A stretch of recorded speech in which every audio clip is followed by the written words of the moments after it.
We wrote above that the growth of constant capital in relation to variable capital is inherent to the process of capital accumulation. Luxemburg denies this. In the accumulation of capital, Luxemburg is considering the discussion in Russia from the beginnings of the 1880s to the middle of the 1890s about the relation C/V. On this matter, Dunayevskaya writes that Luxemburg's notion was that the Russian Marxists were deeply mistaken when they thought that the preponderance of constant capital over variable capital alone revealed the specific characteristic law of capitalist production, for which production is an aim in itself and individual consumption merely a subsidiary condition. Luxemburg's focus on the market and individual consumption, instead of production, transforms the inner core of capitalism into a mere outer covering. Because for Luxemburg the relation of constant capital to variable capital is merely the capitalist language of the general productivity of labor, she is depriving the carefully isolated C/V relationship of its class character. Again, according to Dunayevskaya, this means that Luxemburg identifies what Marxism had considered to be the specific characteristic law of capitalist production C/V with all pre-capitalist forms of production as well as with the future, socialist organization. In contrast to Luxemburg, when Marx deals with the accumulation of capital in Capital, Volume 2, he divides social production into two departments, means of production and means of consumption. He assumes a closed capitalist society with only the class of workers and the class of capitalists. His two departments wreak this class relation. Grossman writes concerning this key assumption by Marx. If Marx combines capitalist production not into one, but in two branches and not into any arbitrary branches, but in such a way that means of production must necessarily be produced in one, and the means of consumption in the other, then this occurs because, in his schema, Marx wanted to illustrate all the necessary conditions for the existence of a capitalism that is conceived of as isolated. Luxemburg, however, explicitly rejects Marx's assumption of two departments. 224. Here, however, we deviate from Marx. He included the production of gold in the RST department of social production. The production of gold, like that of metals generally, belongs to Department 1, which occupies itself with means of production. This is correct only insofar as the production of gold is the production of metal for industrial purposes. But gold in its capacity as money is not a metal but rather an embodiment of social labor in abstracto. Thus it is no more a means of production than it is a consumer good. She considers Marx's two departments as only a technical question and thinks that she can improve the division into two departments by introducing a third one, the production of gold. Grossman remarks ironically as to this deviation from Marx, would Marx really have confused so elementary categories as means of exchange and means of production? We already saw above that Luxemburg is looking for a way whereby the capitalists as a class can rid themselves of surplus goods in order to change surplus value into money, and thus accumulate capital. Dunayevskaya's notion of the issue at hand is that the whole complex question of the conditions of expanded reproduction can be reduced to the following: can the surplus product in which the surplus value is incorporated go directly into further production? Marx's answer is, it is not needed that the latter be sold, they can in nature again enter into new production. Concerning the structure of capital, we referred above to Dunayevskaya's 1957 letter to Marcuse and to her Marxism and Freedom.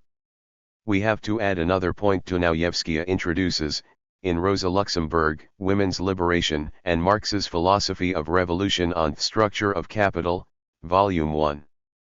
There, she writes concerning the changes Marx introduced after 1867, the most fundamental and greatest changes were introduced into the accumulation of capital, and that the accumulation of capital was a substitute for what Marx had in mind originally as the ending, to wit, results of the immediate process of production.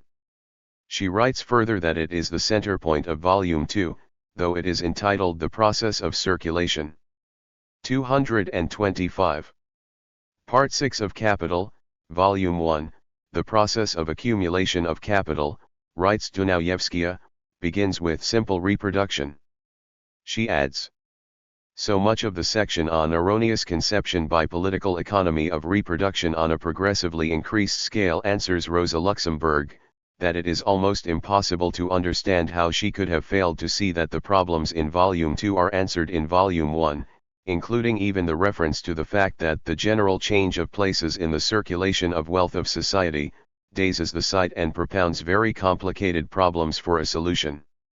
As to expanded reproduction in capitalist society, Dunayevskaya writes, there is hardly a fundamental point in this critique of classical political economy about expanded reproduction that isn't already anticipated here. Grossman has the same opinion about Luxemburg's approach. Luxemburg refers to the incomplete character of the second volume of Capital, but she forgets that, while the schematic representation of the production process was only carried out in the second volume, the essential aspects of Marx's theory of reproduction and accumulation are developed in the RST volume, which we have in a niched form. Both Dunayevskaya and Grossman are pointing to the wholeness of Capital Volume 1, which structures the setting of Volumes 2 and 3. Where Dunayevskaya is above all emphasizing the humanism of Marx in that volume, his philosophy of revolution, Grossman is stressing more the inner logic of the economic ideas.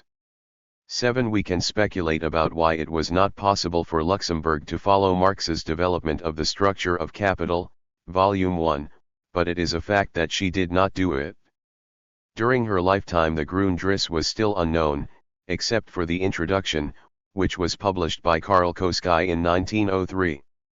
In her era, the Critique of Political Economy, the 3 volumes of Capital and the Theories of Surplus Value had been published, although the latter was heavily edited by Koski. The French edition of Capital was also available.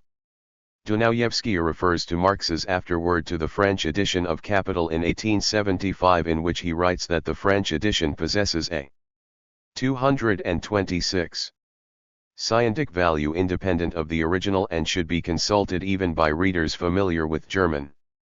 A question arises, what was Luxemburg doing with all this material? We saw that she was rejecting the assumptions that Marx made concerning the theorization of the accumulation of capital. Instead of taking up these assumptions, writes Dunayevskaya, Luxemburg falsely counterposed reality to theory. For she argued that a precise demonstration from history would show that expanded reproduction has never taken place in a closed society, but rather through distribution to, and expropriation of, non-capitalist strata and non-capitalist societies.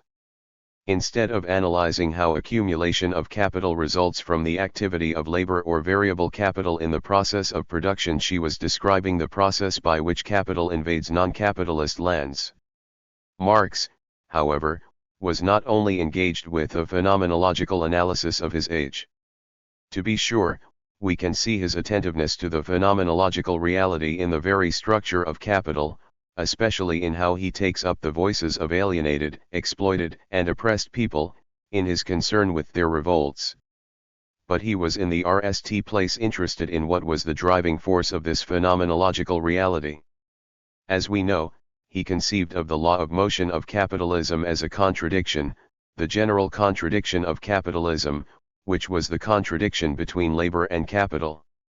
Because the law of motion of capitalistic society is at the same time the law of its collapse, Marx had to study thoroughly the process of accumulation of capital in which the growth of constant capital in relation to variable capital is actually taking place. Dunayevskaya writes, Marx's theory was so profound a dialectic of accumulation that, at one and the same time, it disclosed the different forms of revolt and how they revealed the logical development to the point where no alteration in exchange or distribution could fundamentally change anything. The big difference we observe here between Marx and Luxemburg is that Marx holds fast in his analysis to production and Luxemburg's focus is the market. Actually, the status of capital, Volume 1, is at stake here as well. In this context, Dunayevskaya concludes that Volume I, published by Marx, is not only, as he put it, a whole in itself. It is the whole. 227. Dunayevskaya and Marx, the dialectic in production and the human subject. According to Dunayevskaya's synopsis, Marx concludes after an engagement with the production process in Capital, Volume 3, decline in the rate of prod, deeper and deeper crises, and a greater and greater unemployed army. She adds that because Marx grounds his analysis of the accumulation of capital on the production process in which the contradiction between capital and labor is fundamental, he sees that the decay in capitalist production in the tendency in the rate of prod to decline despite the growth in its mass. In contrast, according to Dunayevskaya, Luxemburg goes so far as to state that the mass of prod is such a strong counter-tendency that it counterbalances the tendency of the rate of prod to fall. When we consider the tendency of the rate of prod to fall, we have to realize that this fall is long-term and is not linear, for there are counter-tendencies. But the underlying tendential fall remains the determinant, even though the tendency has its ups and downs. That is why Roberts holds that there is no permanent slump in capitalism that cannot be eventually overcome by capital itself.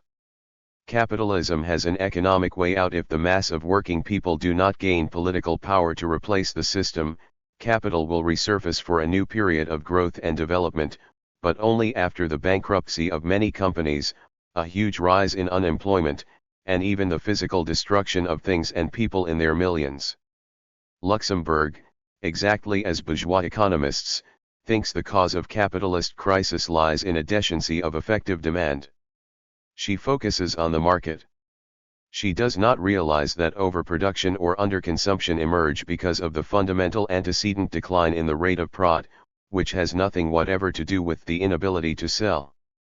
Actually, the theory of the tendency of the rate of prod to fall is a death blow for all theories that start from effective demand in order to explain the fundamental crisis in capitalism and that try to change the system by means of altering effective demand. The detailed scientific contributions of Marx concerning economics and the theoretical and empirical work of Grossman and many contemporary Marxist economists show that the law of motion of capitalism does exist in the sphere of production and 228. That the law of the tendency of the rate of prod is its driving force and thus also the ground for crisis. Also, theories of effective demand can at best point to the need for reforms within capitalism, but not why it is necessary to end value and surplus value production in order to break down and transcend an inhuman and contradictory system. That is the significance of Dunayevskaya's notion that Marx's dialectic of accumulation disclosed the different forms of revolt and also revealed the logical development of the system to the point where no alteration in exchange or distribution could fundamentally change anything. It is here, just here, that Dunayevskaya's notion of economics connected at a fundamental level the economic laws of the breakdown of capitalism with the strife between the worker and the machine, against dead labor of the machine's domination over living labor. This notion, which began with hearing the worker's voice, was topical for her age just as it is for ours. We saw earlier that in deviating from Marx's notion of expanded reproduction in capitalism, i.e., his notion of capital accumulation, Luxemburg developed an historical description of how capital invaded non-capitalist societies. Moreover, she conceived the imperialist exploitation of these societies as necessary for the accumulation of capital. As a result, Luxemburg theorizes that an outside force, rather than labor, will bring down capitalist society. But nowhere in Luxemburg's theory, as Dunayevskaya notes, do the colonial masses emerge as a revolutionary force. Thus, they remain only as victims of imperialism, not allies of the proletariat. Dunayevskaya concludes concerning this notion of Luxemburg, put otherwise, the dialectic, both as movement of liberation and as methodology, is entirely missing.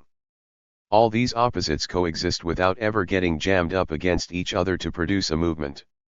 Thus, in Dunayevskaya's critique of Luxemburg, it is by missing the dialectic as movement and methodology that she is missing the human subject in the anti-colonial struggles. All her magnificent descriptions of imperialist oppression have no live subject to rise to oppose it, they remain just suffering masses, not gravediggers of imperialism. The significance of Dunayevskaya's theorization of capital accumulation, of the law of the tendency of the rate of prod to fall, of Marx's crisis theory, and alongside that, her critique of Luxemburg's notions of capital accumulation and imperialism lies in the relation of all of this to a philosophy of revolution, just as the relationship of dialectics to economics. 229. Did not exhaust the significance of the dialectics of revolution, neither did the self-determination of the idea exhaust itself by being parallel with the struggle of self-determination of nations. Absolute negativity manifests its pivotal role in the idea precisely because it is both totality and new beginning, which each generation must work out for itself. In short, Dunayevskaya's lifelong work has as a major theme the unity of dialectics and economics, and ultimately, of philosophy and revolution. Notes. 1. A depression is deemed here as when economies are growing at well below their previous rate of output and below their long-term average. It also means that levels of employment and investment are well below those peaks and below long-term averages. Above all, it means that the profitability of the capitalist sectors in economies remain, by and large, lower than levels before the start of the depression. 2. We encounter again this formulation in Capital, Volume 1, about a society where the full and free development of every individual is the ruling principle, in Marx's critique of the Gotha program, where he writes that the future communist society will be based upon the principle, from each according to his abilities, to each according to his needs. 3. Because Louis Althusser denied Marx's notion of humanism and its development in all of Marx's works, he completely missed what Dunayevskaya in this context of the miners' strike called the new theoretical response to the workers' revolt against the tyranny of factory labor as Marx and Lenin conceived it. 4. The notion man-killer is nowadays perhaps even more topical in the context of artificial intelligence and robots which are threatening in their capitalistic form to become destroyers of humanity. 5. When Marx is writing about new forces and passions, we have to consider this in relationship to what he writes in Capital, Volume 3 about dialectics. It is always the direct relationship of the owners of the conditions of production to the direct producers, a relation always naturally corresponding to a finite stage in the development of the methods of labor and thereby its social productivity, which reveals the innermost secret, the hidden basis of the entire social structure, and with it the political form of the relation of sovereignty and dependence, in short, the corresponding specific form of the state. This does not prevent the same economic basis the same from the standpoint of its main conditions due to innumerable different empirical circumstances, natural environment, racial relations, external historical influences, etc. from showing innate variations. 230. And gradations in appearance, which can be ascertained only by analysis of the empirically given circumstances. For reasons of space we cannot work out this notion of dialectic, but it will be clear that it is highly important for a non-class reductionist analysis of social movements as to race, gender, indigenous people, LGBTQ issues, and ecology. 6. Hans Diefenbach was at that time Luxemburg's lover. 7. During Dunayevskaya's lifetime most of the works of Grossman had not been translated from the German. Since she did not read German, it is possible that she gained indirect knowledge of Grossman's main work, Das Akkumulations und Zusammenbruchsgesetz des kapitalistischen Systems, through Paul Maddox's 1934 article in English on Grossman. Chapter 12. The Revolutionary Travels of Marxism and Freedom. David Black. Reception of Dunayevskaya's Marxism and Freedom. Marxism and Freedom, from 1776 until today by Raya. Dunayevskaya was published in 1958 in hardback by Bookman, New York, with a preface by Herbert Marcuse. The RST part of what follows surveys the book's reception among European intellectuals. The second part charts Dunayevskaya's travels in Europe following the book's publication, in which she sought to ND publishers for new editions, give university lectures, and meet other leftists in person to seek out organizational cooperation. The third part addresses the unfinished business left by the book, Lenin's ambivalence on philosophical questions and his shortcomings regarding the role of the vanguard party, Dunayevskaya's interpretation of Hegel's philosophical absolutes as a call to unify theory and practice, and her interpretation of absolute negativity as the revolution in permanence needed to uproot the capitalist value form and liberate the human foundations for socialism. D. Black. London, UK. 234. In Britain, Dunayevskaya's book was distributed by Vision Press. Reviewing it in the Universities and Left Review, Autumn 1958, Alastair MacIntyre lauds one of the book's most original and controversial themes, Dunayevskaya's explication of Marx's indebtedness to Hegel. Certainly Marx had to transform Hegel. But the ferment of the concepts of freedom, reason, and consciousness in Marx's philosophy is the Marxist debt to Hegel. Hegel without Marx is unrealistic, and in the end obscurantist. Marx without Hegel would have been rigid, mechanical, inhuman. The book, writes MacIntyre, has three great merits. The RST is that she has tried to write a history of Marxist theory in which development of the theory is linked at every point to the corresponding developments both in society and in the political experience of socialists. The second is that she has utilized some of the source material of Marxism more fully than any previous commentator. The third merit of this book, and it arises out of the other two, is that it provides a framework for a re-evaluation of Lenin in which a change can be noted from an emphasis on the party as the revolutionary manipulator of a passive working class to emphasis on the potential revolutionary spontaneity of the working class. And this change goes along with what we may call Lenin's Hegelian conversion. In his subsequent political development, MacIntyre vacillated between Thomism, the Catholic doctrine based on Thomas Aquinas's appropriation of Aristotle's metaphysics, and anti-Stalinist Marxism. Surprisingly, he sees Dunayevskaya's analysis of the USSR as too negative. For Miss Dunayevskaya, this is the age of state capitalism, a form of economy common to both USA and USSR. This leads her into a fantastic undervaluation of socialist achievement in the Soviet Union. And the result is that this portion of her book is negative and sterile. Her only hope is the worldwide working class. And the suspicion grows as one reads that she has an entirely idealized view of that class. 235.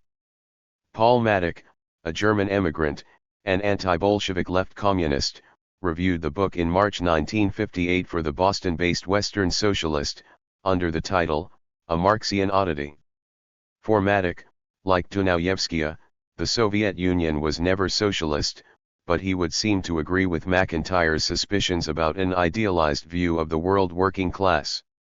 For Maddock, the idealism stems from Dunayevskaya's Hegelian Marxism, an embarrassing, scatterbrained hodgepodge of philosophical, economic, and political ideas that defy description and serious criticism, and leads back into the murk of Hegelianism where it gets lost in incomprehensible philosophical gibberish. Maddock, who assumes that his rationalist, materialist-minded readers will share his dismissal of Hegel's philosophy as mysticism, argues from a position of what Dunayevskaya would call economism and class reductionism. She celebrates the proletarian aspects of the East German and Hungarian risings, but she neglects to pay attention to their nationalist implications. She applauds the bus boycotts by Negroes in America's South. She sees in them expressions of working-class self-determination, yet overlooks the striving for racial equality within the existing social system. She supports as is proper sporadic wildcat and sit-down strikes, but fails to notice their relative insignificance within the total American situation and with the working class fully in the sway of capitalist ideology. Contra Dunayevskaya, Maddock sees no real value in Marx's 1,844 manuscripts. Moreover, Maddock sees Dunayevskaya's analysis of Lenin's break with Second International Marxism as astonishing. Came to the conclusion, as he himself stated, that it is impossible completely to grasp Marx's Capital, if you have not studied through and understood the whole of Hegel's logic. Consequently, Lenin added, none of the Marxists for the past half-century have understood Marx. It was a good thing that Lenin opened Hegel's logic. If he had not, there would not have been a true Marxist for a whole century until the day, that is, when Dunayevskaya herself opened the logic. George Lichtheim, another German emigrant, reviewed the second American edition of 236. Marxism and Freedom in the New York Review of Books, December 17, 1964. Lichtheim recognizes that Dunayevskaya has a grasp of the essentials so far as the descent from Lenin to Stalin is concerned.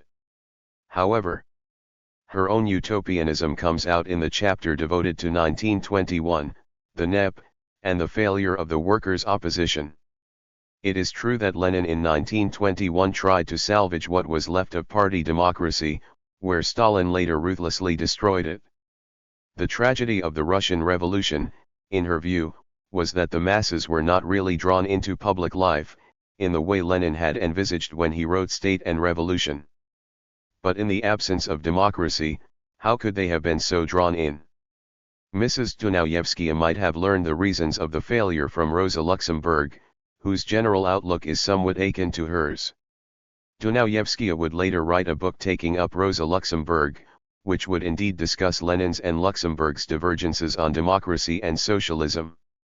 Lichtheim was one of those intellectuals she liked to refer to as a friendly enemy. The August 21, 1959 edition of the London Times Literary Supplement ran an unsigned review of the book, entitled Marx's Heirs and Antecedents, which later turned out to have been written by the historian, E. H. Carr. According to Carr, Mrs. Dunayevskaya's assumption that the present regime in the Soviet Union, whatever it may be called, cannot and will not raise the living standard of the masses of workers seems particularly rash, and tends to discredit the case she builds on it. Automation is, one gathers, the ultimate and complete subjection of man to the machine, of the alienation of labor. It can only provoke the spontaneous revolt of the workers, which must be the beginning of any true process of liberation. The conclusion is lost in these Odin clouds. But the book contains enough stimulating argument and enough glimpse of insight to prove attractive and valuable to those whose thinking can accommodate itself to the Marxist categories. 237. Dunayevskaya's Trip to Europe, 1959. Philosophical Letters to a Worker, Frank Williams. On September 9, 1959, Raya Dunayevskaya boarded the SS August, bound for Genoa. Relaxing under Odin clouds on the deck, she studied Hegel's Phenomenology of Mind. Dunayevskaya, having brought out Marxism and Freedom, was already thinking about a follow-up which would fully engage with philosophy proper. In a letter to Herbert Marcuse, she had written, "You once told me that what I wrote in the RST letters in 1953 on the absolute idea and what appeared in Marxism and Freedom were miles apart, and, in a sense it is. No public work, popular or unpopular, can contain the intricacies of thought as they develop in the abstract form before they become LLED with more concrete content. But I do mean to follow up the book with further development, and I certainly would love to have your help, no matter how sharply critical, in breaking through those murky categories." Her most important contact in Britain was Frank Williams, a worker in East London, to whom she writes on September 11, 1959. "You are obviously the greatest ND of all, and therefore it would be important that I see as much of you as possible, which means that if at all possible, you should try to take some time from work.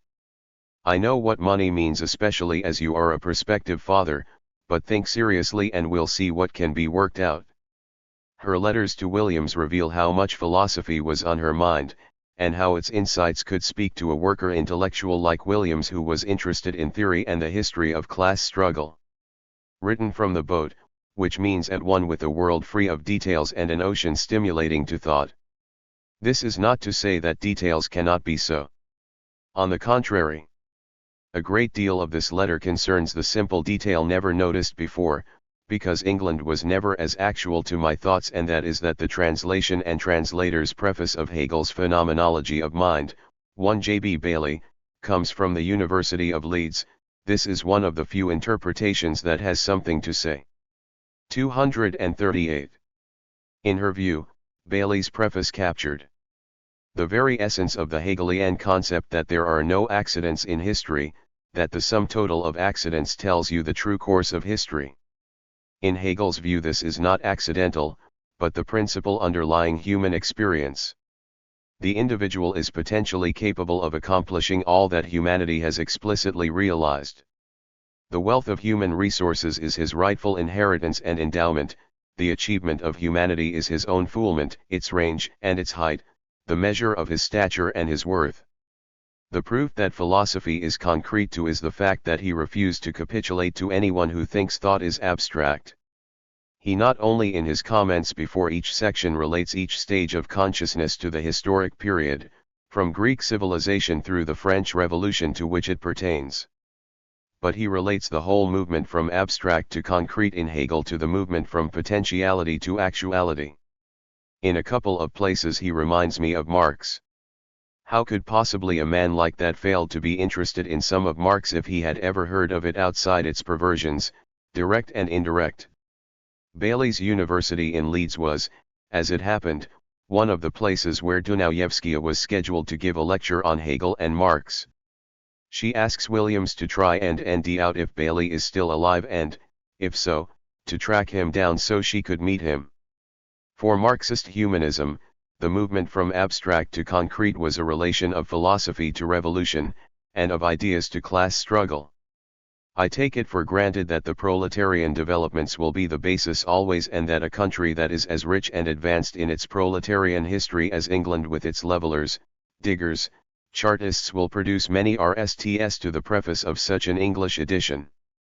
The importance of ending the British roots of class struggle was also to end the philosophic root which is at the same time method and result.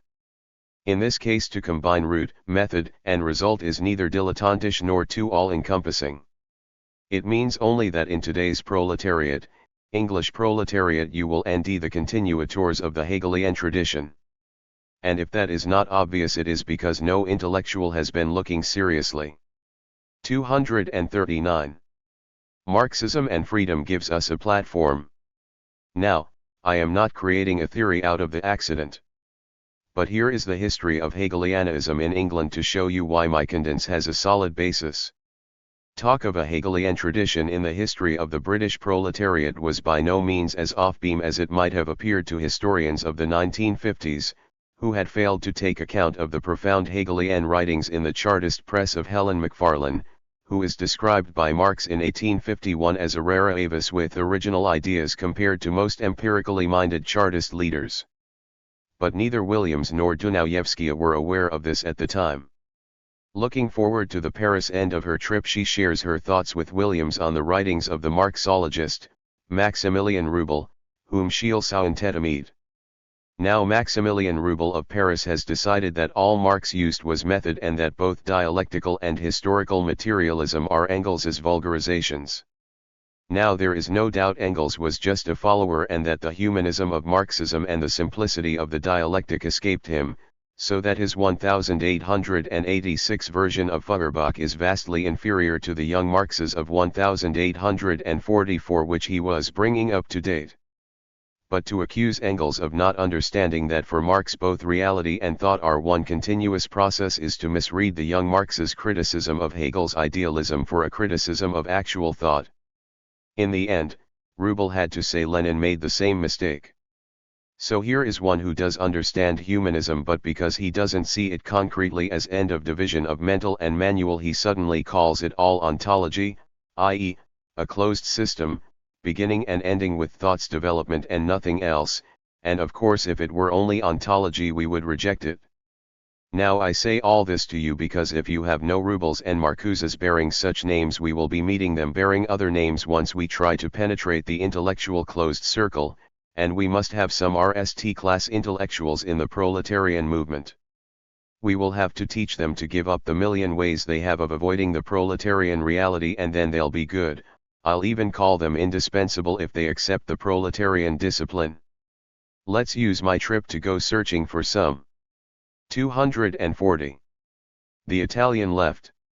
In July 1958, Dunayevskaya's sister, Bess, and her husband, Louis Gogol, attended a regroupment conference in Milan of revolutionaries who shared the view that Russia and the other Stalinist states were forms of bureaucratic or state capitalism. Those attending included Socialisme ou Barbarie and Pouvoir Ouvrier from France, a number of Spanish exiles, and the Italian groups Battaglia Comunista and Azione Comunista. The conference set up a tentative center of international correspondence to translate documents produced by the participating organizations. Dunayevskaya accepted an invitation for a follow-up European International Conference to be held in Milan in September 1959. In preparation for her trip, Dunayevskaya corresponded with the Polish-born novelist, Jean Malacques, then based in Paris, the French philosopher Maximilien Rubel, the Spanish revolutionary exile Grandizo Muniz, and Honorato Damon, leader of the Italian group, Battaglia Comunista. Dunayevskaya wrote to Damon, "I believe that a conference of the groups who participated last summer and those who, like the Spanish and Greek, wish to do so now, should not only hear reports of the activities in the various countries, but to face soberly their theoretic responsibilities historically as Marxists. Time is not forever. The Berlin crisis, the moves toward to right in Italy, the African Revolution, the American-Russian war-like gestures may well make this the turning point in history." On September 23, 1959, Dunayevskaya disembarked in Genoa and was met by the philosopher Luciano Raimondi. A communist partisan leader in World War II, Raimondi later broke with the Italian Communist Party to join the leftist Azione Comunista group. Dunayevskaya also met Luciano Bianciardi, novelist and translator, who was working with Raimondi on the prospective Italian edition of Marxism and Freedom, and Damon, who was arranging publication of the book in Italy by La Nuova Italia Press. As a close ally of Amadeo Bordiga, Damon had been one of the founders of the Italian Communist Party in 1921 and suffered imprisonment several times under Mussolini's fascist regime. In 1945, Bordiga founded the Internationalist Communist Party, with which Damon aligned himself. The official, Moscow Line Communist Party General Secretary. 241. Palmiro Togliatti, in his capacity as the Italian Minister of Justice, decreed a general amnesty of fascist leaders and party members at the very time his party was denouncing Damon and the leaders of the ICP as saboteurs. The culmination of this defamatory campaign was the assassination by Stalinists of two ICP founders, Fausto Atti and Mario Acquaviva. Bordiga's advocacy of a return to the left communist positions of the 1920s was rejected by Damon as being somewhat mechanical and ahistorical. Also, whereas Damon regarded Russia as state capitalist, Bordiga regarded the Russian bureaucracy as a cabal of gangsters that did not amount to a capitalist class. In the early 1950s, Damon's group took the name International Communist Party and published the paper Battaglia Comunista and the journal Prometeo. The Italian left were critically engaged with the positions of the French group Socialisme or Barbari regarding workers' councils. Castoriadis, who saw the Hungarian workers' councils of 1956 as exemplary forms for establishing a post-capitalist society, drew up a veritable blueprint for a new system of elected workers' councils, a central assembly and a national planning factory. But the collapse of the Fourth Republic in 1958 did not provide an opening for the radical left. Instead, it led to de Gaulle's Fifth Republic and a new era of corporatism and neocolonialism. Dunayevskaya comments. Damon says rightly, that workers' councils arise on the crest of revolution, as in Russian Revolution, so in the Hungarian, where they do not. Such a slogan could be entirely reformist, as it means functioning within capitalist framework. On the other hand, she disagreed with Damon's conclusion that the absence of a vanguard party had been the one and only cause of the defeat of the Hungarian workers' councils. The Italian groups Battaglia Comunista and Azione Comunista were re-evaluating their own failures to act as polarizing force and insisting that the intellectual responsibility must move toward working for a unity of theory and practice. But in Dunayevskaya's view, the weakness of Damon's position was above all his rejection of trade union and parliamentary interventions. On September 27, 1959, following the conference in Milan, Dunayevskaya reports concerning his introduction to the meeting. 242. Damon, in his introduction, stressed that we have much in common in the general Marxist theory and in the feel for the spontaneity of the proletariat. There were, however, different views on the role of the vanguard party, the role of philosophy, in which he considers me an idealist, and on humanism, which in Italy, says he, is the excuse for all those who have left the movement and search communion with reformism, etc. He also stressed that the book will be published and is a very important contribution, especially in its economic parts, both of Marxist theory and on state capitalism, which from fundamental points unite the American movement with the Italian. Also present at this meeting was Azione Comunista leader Bruno Fortichiari, who like Damon had been a founder of the PCI in 1921.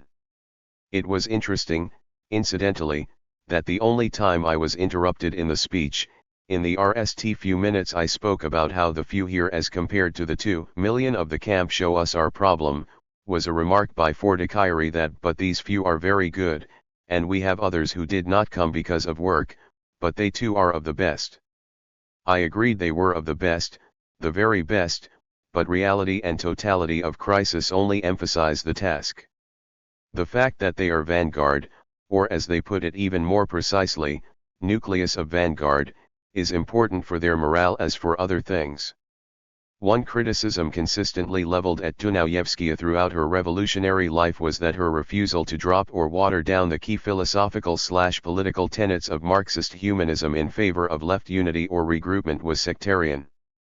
It may be surprising then that she had so much admiration and respect for many of those with whom she had disagreements.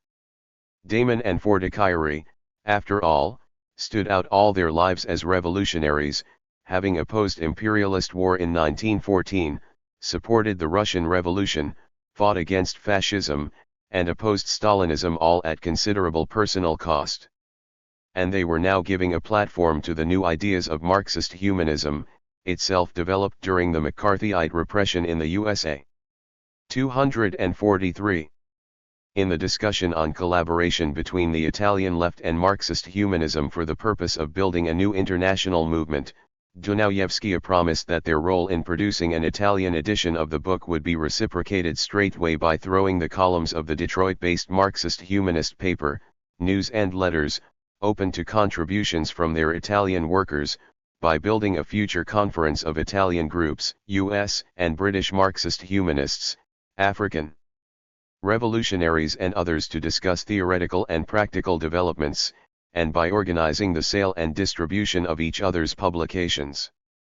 In a later memoir of these events, Dunayevskaya recalls, I had in my hand for the trip Marxism and Freedom as well as our new pamphlet, Nationalism, Communism, Marxist Humanism and the Afro-Asian Revolutions, and I insisted that all those who attended had to focus on the new revolutions in the Third World.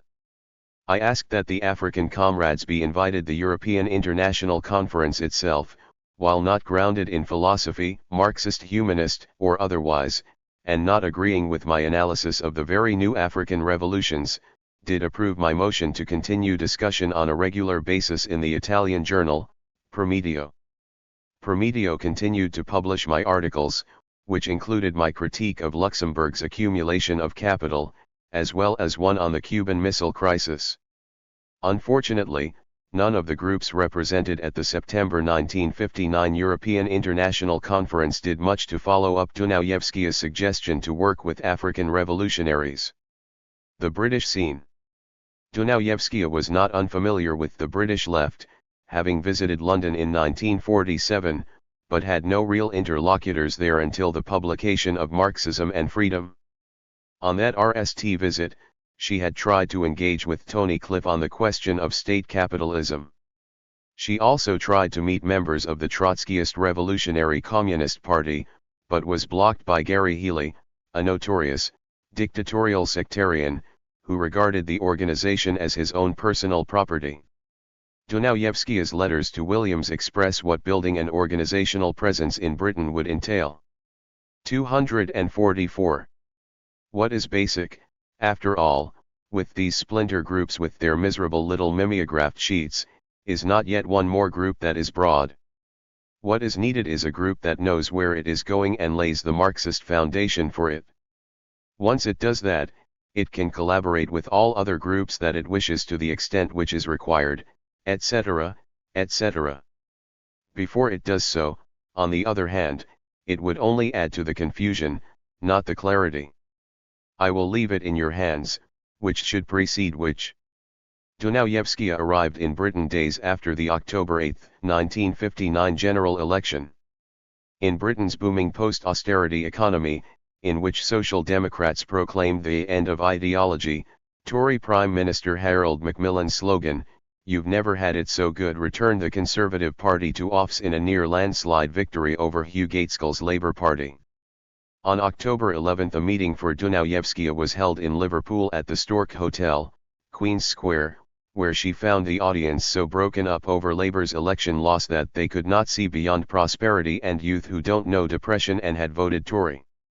This was followed by a lecture at Leeds University October 14 on Marx's debt to Hegel, attended by about 40 faculty members and students, then another Leeds meeting which drew a lively 150, mainly Labour youth. In London, Dunayevskaya sought out various radicals and political tendencies, including the Trotskyist Pabloites of all things, she comments. A former leader of the Fourth International, Michel Pablo, had abandoned revolutionary politics, proposing instead that proletarian politics be guided for centuries by the barbarous degradation in Russia and in the buffer states of Eastern Europe. Dunayevskaya also met Michael Kieran of Tony Cliff's Socialist Review Group and Advance. In a letter to her close colleague in Detroit, Olga Domansky, some days after her arrival, she reports that she has a following of 3 handsome lads who had heavy dates. They broke to hear me. I think we'll get somewhere. Next, she took a train to Glasgow for 2 meetings organized by Harry McShane. Born in Glasgow in 1891, McShane joined the Revolutionary Party of John Maclean during World War I and played a 245 leading role in Revolt of Red Clydeside, when a mass strike for a 40-hour week culminated in a pitched battle with police on January 31, 1919 on George Square, Glasgow, after which Prime Minister Lloyd George, fearing Bolshevik revolution in Scotland, sent troops and tanks to control unrest. In 1922, McShane joined the new Communist Party of Great Britain. In the 1940s, he became disillusioned with the unprincipled practices of the party and its leaders' mindless subservience to Russian Stalinism. He left the party in the early 1950s. Unlike many of those who left the CPGB following the suppression of the Hungarian Revolution in 1956, McShane did not see Trotskyism as representing a truly radical break with the practice and ideology of Stalinism. One reason for this was his memory of other ways of thinking and organizing. We suffered a long time from the fact that we found it difficult to shake off the communist way of seeing things. Had it not been for the fact that I had been 13 years in the movement before I joined the CP in 1922, I might never have made it. I certainly would not have made it had it not been for Marxism and freedom. McShane had been trying to get the universities and Left Review to sponsor the RST Glasgow meeting for Dunayevskaya. The review editors had at RST been favorable to McShane's suggestion, as Dunayevskaya was respectably doing university lectures, but pulled out at the last moment. The meeting went ahead anyway. In Dunayevskaya's description, the 2 public meetings in Scotland were so extraordinary that the friend who arranged them, Harry McShane, said, "This is the turning point for us. Here is why. 1. For the RST time in a decade all shades of radical view were represented, even dissident communists, that was at the Saturday meeting. 2. It was directly after the Labour Party defeat when too many were bewailing the fact that defeat means backward step, whereas the meetings revealed that what the workers wanted was something greater than a vote, they wanted a full flag unfurled for a truly new social order. 3. The arrangements were made by that one man, with no advertisements, just word of mouth, with a downpour of rain that would have kept all but the hardiest souls at home. 40 showed up for the RST meeting on Saturday, and between 75 to 100 for the second on Sunday, so that all present agreed that with any sort of preparation and advertisement they could have a genuine mass meeting which, again, hasn't been 246 had in years. Harry McShane is a man who has been in the working class movement and active in every battle from general strike to anti-war, all the way from the end of WW1 when he was a lad till now. A few years ago he broke with the CP and the editor's job he held and returned to the production line in the shipyards where he still is. He is 68. It would be hard to endy a man half his years with that energy, devotion to the proletarian class and Marxist ideas. As with those Dunayevskaya encountered in Italy, the Scottish Marxists included revolutionary veterans born in the 19th century down to the rock and roll youth of the late 1950s. Dunayevskaya was very keen to meet Guy Alderd, editor of The Word. Alderd, veteran anti-imperialist, free love advocate, and brother-in-law of the anarchist Rudolf Rocker, was, according to Ruth Kinna, trying to bridge the gap between Marxism and anarchism.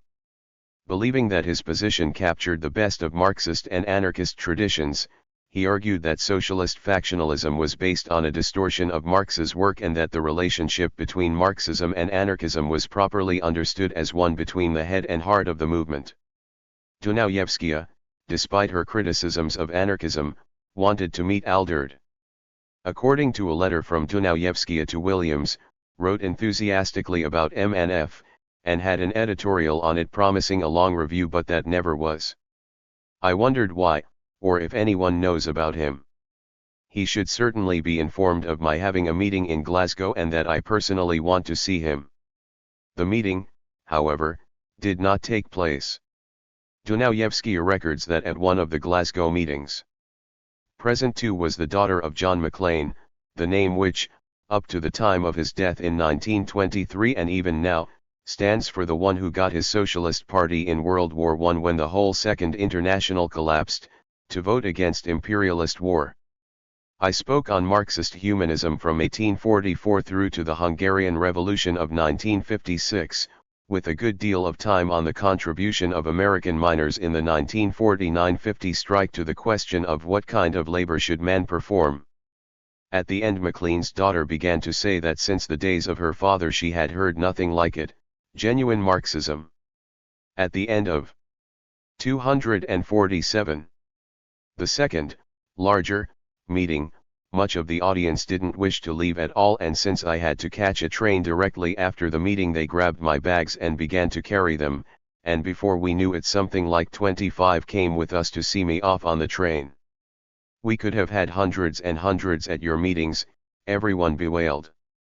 In London, Dunayevskaya spoke at a meeting organised by Frank Williams at the South London Trade Union branch of the National Society of Painters, attended by about 50. This was the only meeting in which those attending wanted to hear about American workers, and it was on this topic that she spoke, pointing to how the attitude of technocrats and union bureaucrats, who believed that automation will bring the millennium, was not shared by American workers. The painters were also very interested in the effects of the U.S. anti-union laws, and the conditions of work and level of wages. Dunayevskaya said, "When I got to break down that $3.20 an hour for the lowest steel workers into the days they work, the price, etc., they were quite convinced that if there is any gold on the streets of America it is not where the workers live." But most important of all was the interest in news and letters, and they really do intend to write for the British page, I'm sure of that. After a trip up to Manchester for a university lecture, Dunayevskaya addressed a London meeting of the universities and left review. The atmosphere here was in sharp contrast to what she had experienced in Glasgow. The review editors were far from welcoming to Marxist humanism, but as they had published Alastair MacIntyre's positive review of Marxism and freedom they reluctantly agreed to give her a platform. A letter from Dunayevskaya described this meeting, which 250 attended. A good crowd of course, but so mixed in attitudes, the student youth are moving away from Marxism, at least in this garbled version of it. Every tendency is present and takes time in discussion and helps make Marxism appear mechanical, etc. However, some workers followed me here from the trade union branch, and I believe it is the RST time that group ever had any workers in its audience. The leadership, and they are a worse elite than those of the vanguard parties, almost boycotted the event and 248. The one editor that did show up walked out after asking a question. This gave me a wonderful opportunity in summation to attack them without gloves and ask the secretaries to take it down. 1. That they complained why was I so anti-Russian, but the kind of question they asked showed how very necessary it was. not only because they are falling into the CP trap, but because, despite being intellectuals, they read not Marx, but what our Palmadut says Marx says, with the result that the editor presented a vulgar materialism against which it was easy to argue, too. That he had not even read my pamphlet, so his concern was that since countries were unindustrialized in Africa I would not be interested, and I read out the paragraph of people mature enough to GHT for its freedom is mature enough to take destiny into its own hands. 3. Finally, for humanists, as they call themselves, not one word was mentioned by them, now that I placed Marxist humanism as the only 20th century humanism. One of the assistants came up, as did many others, saying that I was brilliant and if I had been in speech as I was in summation they would have been for me. My reply was, I would never have made the summation as the speech because your approval would have meant nothing, you wouldn't have understood it if you had not been compelled to understand communism as state capitalism and as the thing which keeps you imprisoned. The London District Forum of the Independent Labour Party, which Dunayevskaya noted has long been dead on its feet, normally had 10 in attendance, but at a meeting the party organised for her at Conway Hall nearly 60 showed up, mainly youth who had no interest in the ILP itself. Dunayevskaya said that while she appreciated being provided with a platform, she thought the ILP's election material made it sound like a Stalinist front in that, while the party was bravely against capitalism, it had nothing to say about what that meant in relation to Russian totalitarianism. On October 30, Dunayevskaya met members of the African Forum, with 25 in attendance, half of them black. The Forum agreed to sell Marxist humanist literature, to write for news and letters and to invite Dunayevskaya to contribute to their journal, African Outlook. Referring to her meeting with contacts in London, Dunayevskaya writes with regard to building international affiliations with news and letters committees, the Marxist humanist organization she founded in 1955. 249. Frank Williams is of course magnificent and everyone from friends to enemies recognize what a piece of work he had done in putting Marxist humanism on the British map. Around him are 4 to 6 East Londoners. In my various talks I was able to pick up people who had followed me around from meeting to meeting. All voted for work around news and letters and an international information bureau, so now there is definitely a group both in Scotland and in England, the rest will depend on themselves and consistent work. After leaving London at the end of October 1959, Dunayevskaya went to Paris for a few days to meet contacts and seek out a publisher. Dunayevskaya met Daniel Moth, an organizer in the Renault factor at Paris Billancourt. Although affiliated to Socialisme ou Barbarie, Moth's ideas about modern capitalism owed more to James and Dunayevskaya than to Castoriadis. Dunayevskaya also met with François Fejto, Hungarian exile and author of Behind the Rape of Hungary. In January 1960, following Dunayevskaya's return to Detroit, her monthly paper News and Letters began publishing a page on British labour news. This section featured reports of industrial labour disputes, debates within the unions, developments in the struggles against British colonialism and South African apartheid, and a debate on Britain's prospective membership of the European Common Market. There was much coverage and correspondence on the ballot rigging scandal in the Communist Party-controlled Electrical Trades Union, which also warned that the anti-communist faction, led by the conspiratorial Catholic Action Group, showed all the signs of turning the union into an equally authoritarian body, dominated by witch hunters and class collaborators. There was extensive coverage of shop owner struggles at the Ford automotive plant at Dagenham, East London, which employed around 40,000 workers. There was little coverage of women's issues, but there is a report on plant-wide solidarity from a shop steward at the Plessey engineering plant in Ilford, where there was a one-day protest strike to support equal pay for female plant inspectors. Yearly, this stoppage was in some ways unique, in that many men show themselves willing to lose pay, and refuse to accept their own improvements. 250. Until a comparatively small number of women can receive Binet also. We now hope for a settlement without having to resort to further action. From Glasgow, Harry McShane and his comrade Leslie Forster reported on strikes in Scotland, mobilisations by the Campaign for Nuclear Disarmament, and polemics with the Communist Party, especially concerning the Glasgow Trades Council. Frank Williams, in an article for the paper, criticized the depoliticization of tendencies that had broken with vanguardism in favor of an economistic syndicalism. No genuine workers' movement can be built without politics which are more profound than simple opposition to the present bourgeois reformist parties and policies. A hollow advocacy of industrial militancy begs the questions that workers are asking today. They need no lessons from any self-appointed leadership. Syndicalist economism has nothing to offer the working class. Marxist humanist answers are urgently needed for the major problems of man's freedom. Can the British Marxists not present to the workers the true vision of Marx so that the worker recognizes it as the inner quality of his own thoughts? If capitalism is to be overcome in Britain, something more than a hand-to-mouth empirical method is required. The heyday of British imperialism drew material strength and intellectual complacency from a vast colonial empire. It still is the stronghold of empiricism. The oppressive grip of this slothful outlook has not served the British workers too well. Even in Karl Marx's days, it was impossible to end a British publisher for capital. Official British Labour still pretends it owes more to Methodism than Marxism. At the end of 1961 it was decided to end the presentation of British Labour news as separate from the rest of the paper. Williams, in support of this move, wrote in an editorial entitled "A New Stage Begins," in December 1961.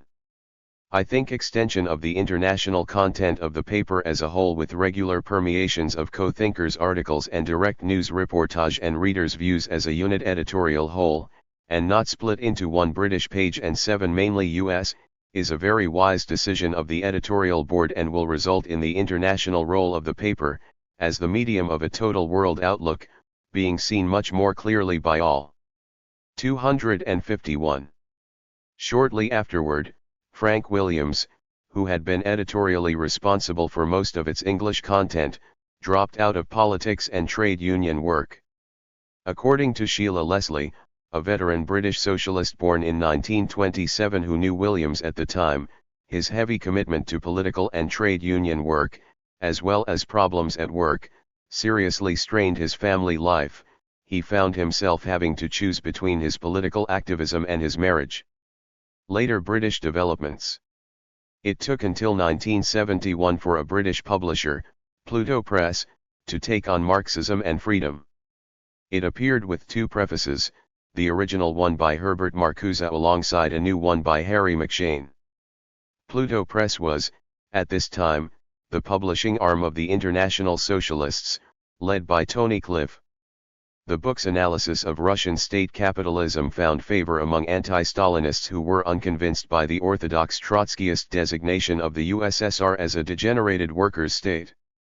Dunayevskaya's theory of state capitalism differed, however, from that of Tony Cliff, who held that because of state control and planning the law of value did not operate internally in the Russian economy, its capitalist nature was imposed by the external factor of the world market.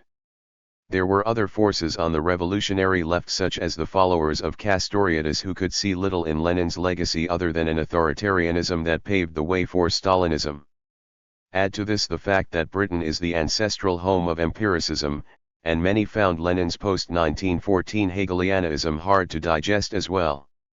Following the youth radicalization of the late 1960s, Tony Cliff's International Socialists recruited thousands of new members with a very high turnover while there was no corresponding growth in Marxist humanist organization. Many readers welcomed Dunayevskaya's exposition of what was truly original about Lenin in his study of Hegel and Marx. However, they paid less attention to Dunayevskaya's intimations about what was lacking in Leninism, which stood increasingly exposed in the aftermath of the Russian Revolution. The attitude was, well, if Lenin was so good after all, why would we join a tiny band of Marxist humanists, when you can join a growing Bolshevik-Leninist, would-be revolutionary party organized by Tony Cliff? Both Trotskyism, whether orthodox or Clift. 252. and anti-Bolshevik socialist libertarianism, had top-down formulas for organizing and recruiting. There is no organizational formula as such to be found in Marxism and freedom. The working class has not created a new society. But the workers have undermined the old. They have destroyed all the old categories. They have no belief in the rationality either of the economic or political order. The vanguard, on the other hand, has done nothing. It is stuck in the mud of the old XED categories, chief of which is the party to lead. And there is a crying need for a new unity of theory and practice which begins with where the working people are, their thoughts, their struggle, their aspirations. Many readers failed to fully appreciate this conclusion, which to some seemed like anarchist practice plus dialectics gleaned through Lenin's Hegelian conversion. It was often overlooked that Dunayevskaya was actually describing her own attempts to unify theory and practice by drawing intellectuals and workers alike into a worldwide conversation about how to renew the struggle for socialism. Marxist humanist organizational efforts in Britain were not, however, totally without success.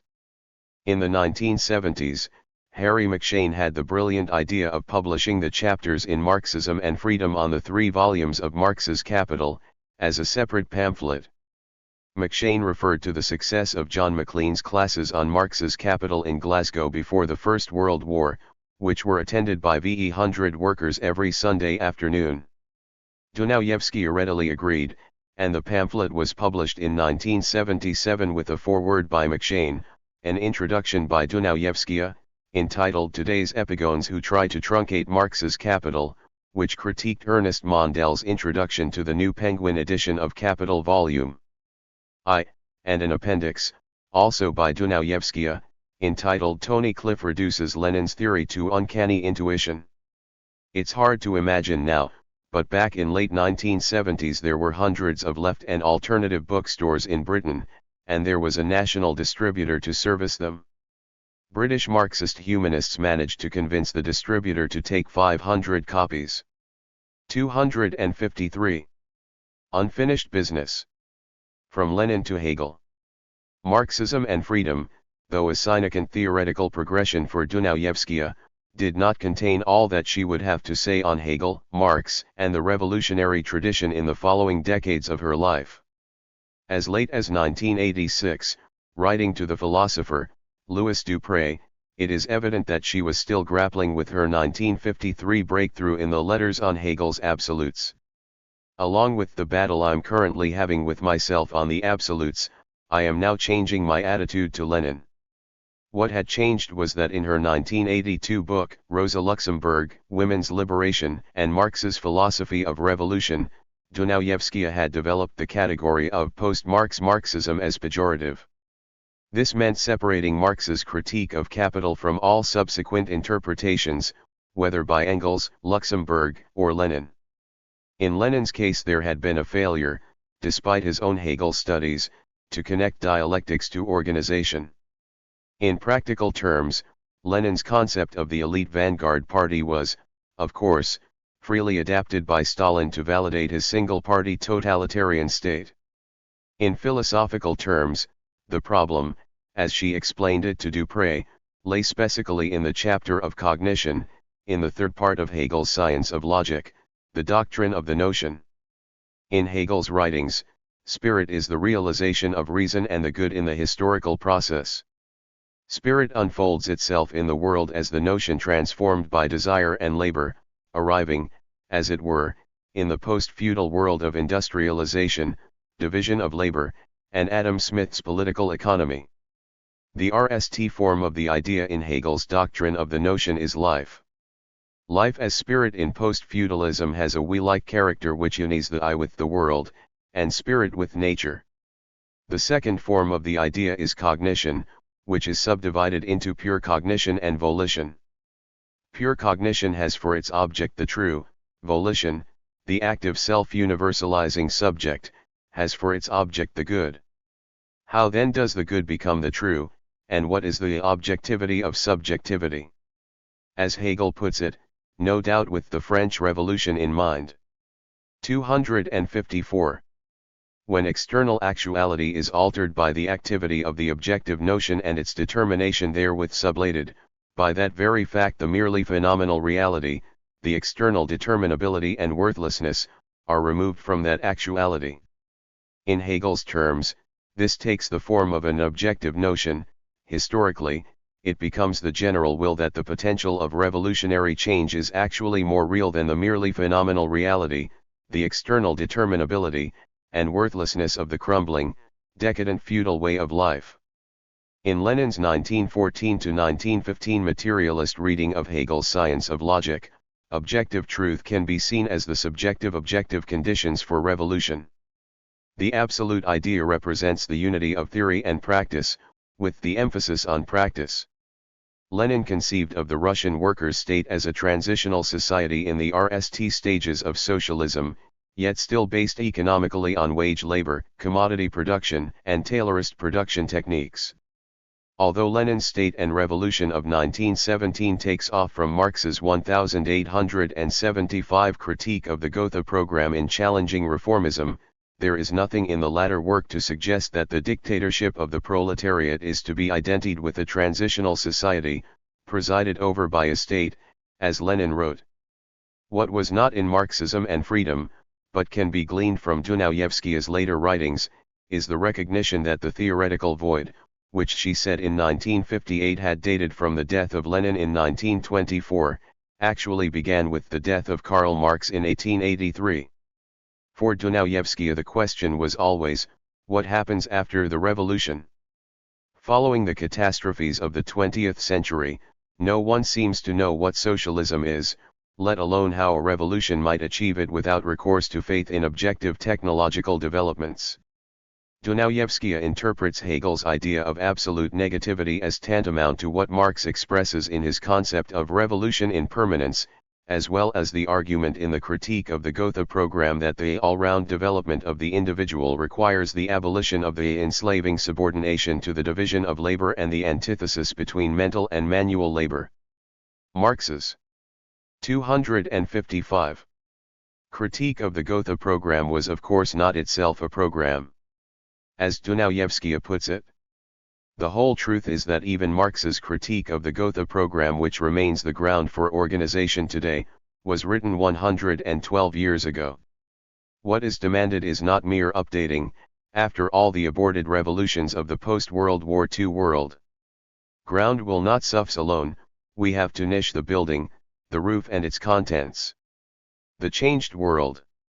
There is a further challenge to the form of organization which we have worked out as the committee form rather than the party to lead.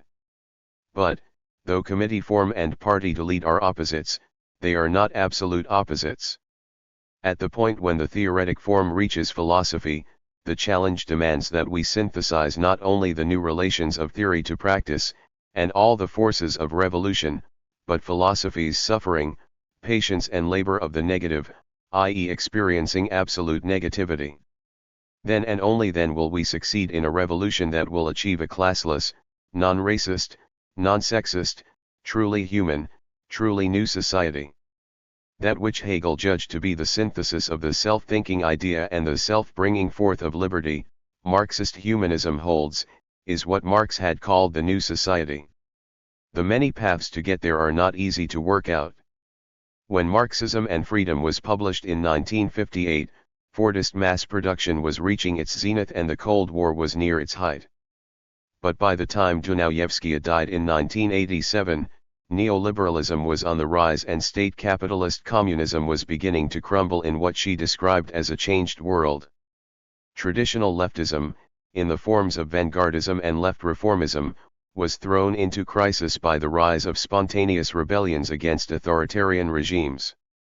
In both Poland in 1980 and Iran in 1979, for example, the mass movements which featured women's movements and workers' councils seemed to stand for radical social transformation.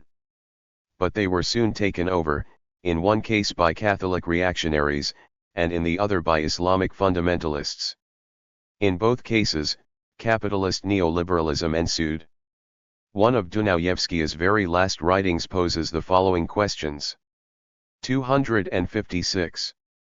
What have the various forms of spontaneity, councils, Soviets, committees, associations, communes, achieved.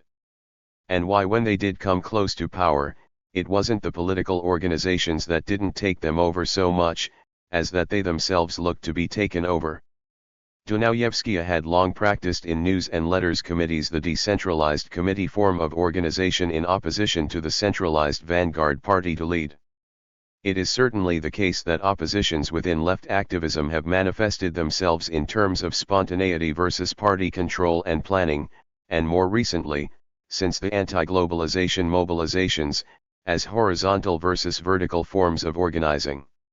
However, as Dunayevskaya's Rosa Luxemburg, Women's Liberation, and Marx's Philosophy of Revolution argues, though, opposites the decentralized committee form of organization and centralized vanguard party to lead are not absolute opposites. If the theoretic form reaches philosophy, then it is no longer just a question of new relations of theory and practice that will somehow unify all the potential forces of revolutionary actuality. Having a revolutionary philosophy demands, as Hegel would put it, suffering, patience and labor of the negative, i.e., the experiencing of absolute negativity as the positive road to a new society along the roads of Marx's revolution in permanence. The self-development of the idea is at the same time a materialistic self-bringing forth of liberty, in which Hegel's subjective cognition is itself the way to produce it. In this process the new society is itself the mediating agent in the process. Part 4. Freedom and Liberation. Chapter 13. Why Marx is more relevant than ever in the age of automation. Paul Mason. The blurry snapshot catches Leon Trotsky in mid-sentence, in Frida Kahlo's house sometime in 1937. To the left of the frame is Natalia Sadova, Trotsky's wife. To the right is Kahlo and, half hidden behind her, a young woman listening intently, Trotsky's secretary Raya Dunayevskaya. We don't know what the argument is about, but we can be sure of the premise on which it is being conducted: everybody in the photograph is a Marxist. Their ideas about politics, economics, morality, and art were shaped by the writings of a man born in Germany 200 years ago. Trotsky would be assassinated in 1940, and Sadova would rage against the Soviet machine thereafter. Kahlo would become one of the most formidable female artists of the 20th century. But it is Dunayevskaya who provides the link between classic Marxism and the only form in which it can be relevant today. Marxism, she would insist, is radical humanism. As we pass the 200th anniversary of Marx's birth, the struggle over his ideas shows no sign of stopping. The American alt-right marched. P. Mason. London, UK. Through Charlottesville, claiming that the town had succumbed to cultural Marxism. The Bank of England Governor Mark Carney has warned that Marxism could make a comeback due to the impacts of automation on jobs and inequality. Meanwhile, in China, a decidedly uncultural form of Marxism has been revived as the new state doctrine of Xi Jinping. To understand what can survive of Marxism and what cannot, we must ask what its teachings might mean in the radically different conditions of today. By July 1850, Karl Marx was already a theorist of defeat. He had written in the Communist Manifesto that the destiny of the working class was to abolish private property and bring communism, but now he understood it was going to take some time. After 2 years of trying to push the democratic revolutions in France and Germany in the direction of social justice, Marx had admitted failure and ed to London. Yet in the upstairs room of a Soho pub, over a pint, Marx assured fellow exile Wilhelm Liebknecht there was hope. He had just seen the prototype of an electric train on display in Regent Street.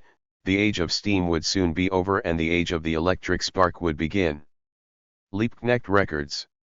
Marx, all ushed and excited, told me. Now the problem is solved, the consequences are undeniable. In the wake of the economic revolution the political must necessarily follow, for the latter is only the expression of the former. Amid the tobacco smoke, Marx had outlined a simple version of the materialist conception of history. A more complicated version would follow. In his preface to a contribution to the critique of political economy, Marx explains social change as the result of a clash between two layers of reality created by human beings, the forces of production technology and the expertise needed to deploy it, and the social relations of production, the economic model required to bring the technology to life. Together, said Marx, the technology and the economic model form a base on which the superstructure of laws, political institutions, cultures, and ideologies are founded in any given system. Revolutions happen when the economic system begins to retard technological progress. 263. After the 1848 revolutions failed, Marx devoted his life to two complementary projects: forming and educating stable working-class parties to defend workers' interests and prepare them for power, and analyzing the dynamics of industrial capitalism. Only once, in a notebook that lay unpublished for more than 100 years, did Marx hazard a guess at the form that the techno-economic revolution might take. In the fragment on machines, written in 1858, he imagined a time when machines do most of the work and in which knowledge becomes social, embodied in what he called a general intellect. Since capitalism is based on products generated by workers, it could not survive a level of technological advance that eradicated the need for work. The clash between private property and shared social knowledge, he said, would blow the foundations of capitalism sky high. This prophecy, so obviously relevant to our time of robots and networked knowledge, lay in the archives, unread until the 1960s. In the 50 years after Marx's death in 1883, his ideas suffered three reinterpretations.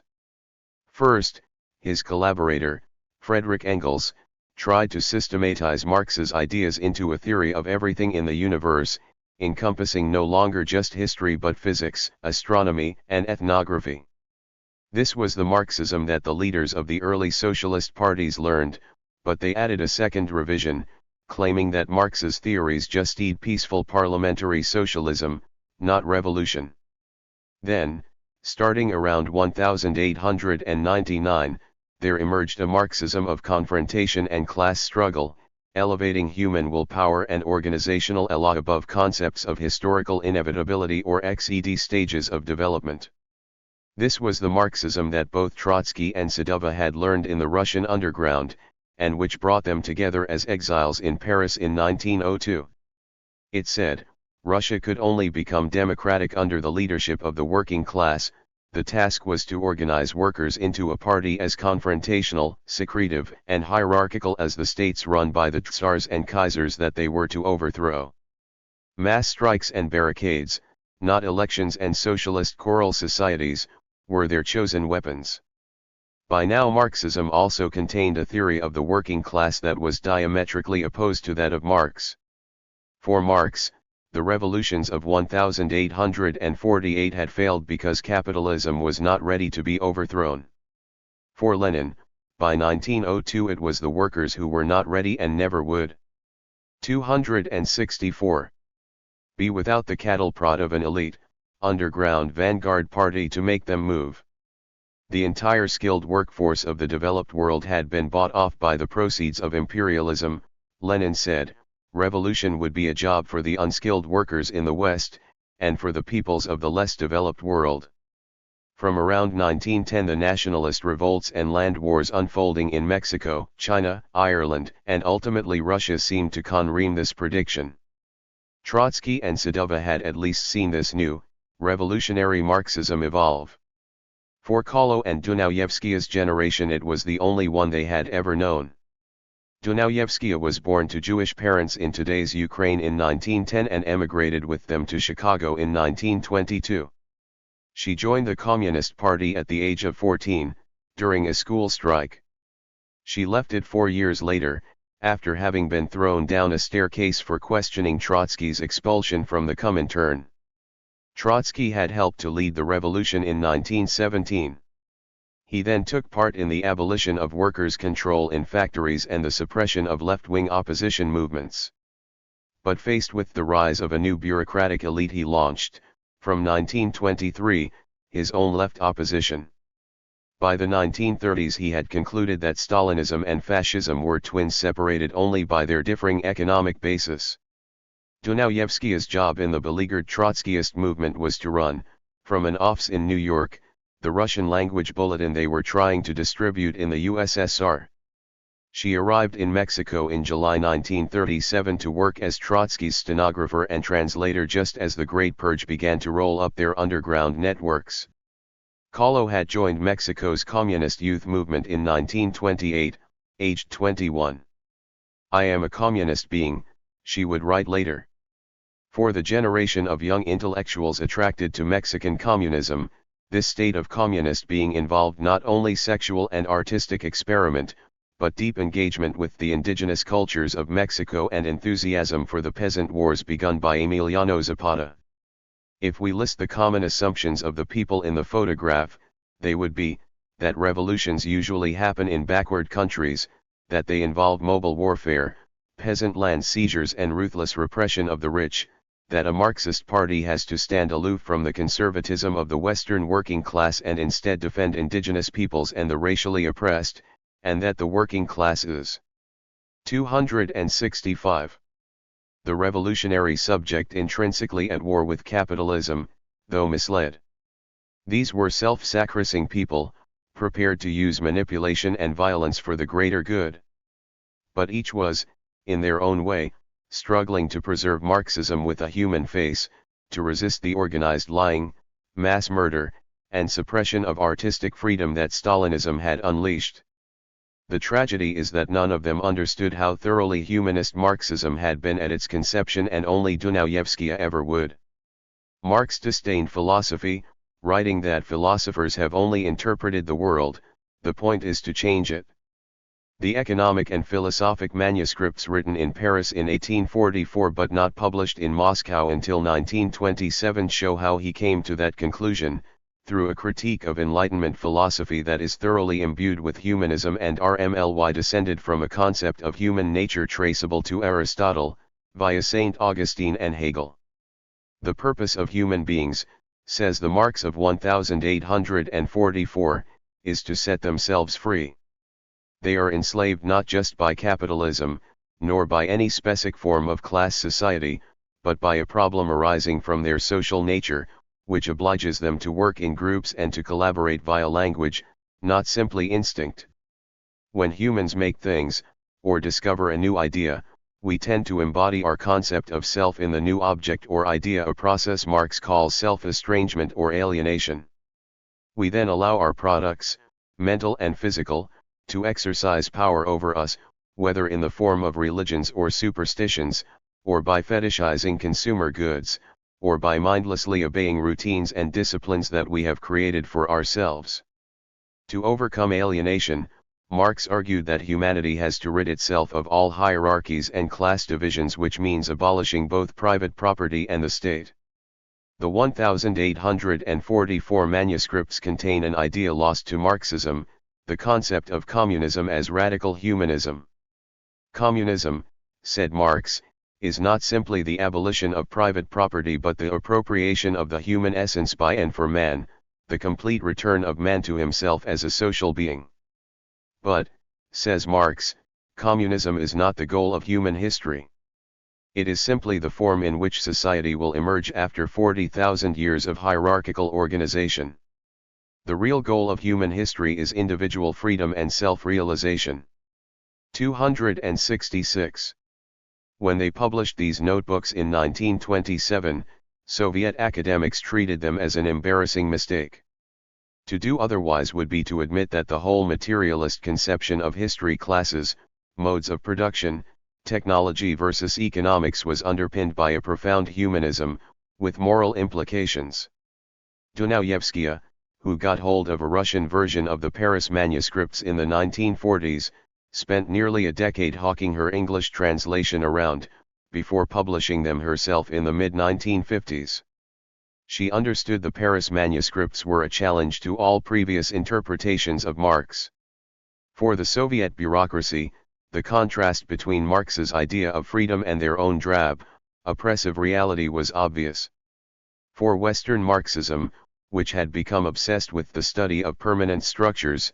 Here was Marx arguing not for impersonal forces but for a clear and almost Aristotelian concept of human nature, autonomy, and well-being.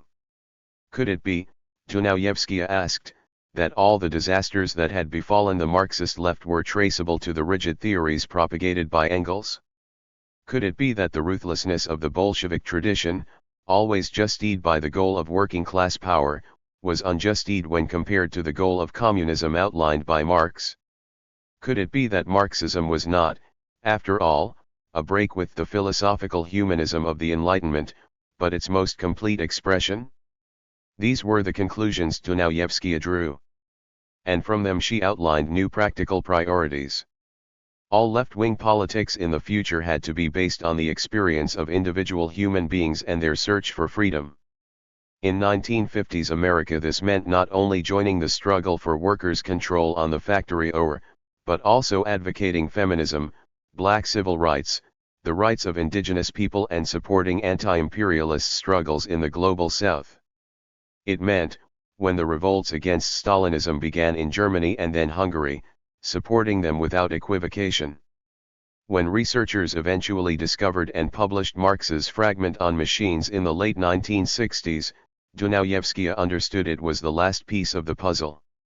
This was not an account of capitalist economic breakdown due to the falling prot rate, it was a theory of technological liberation.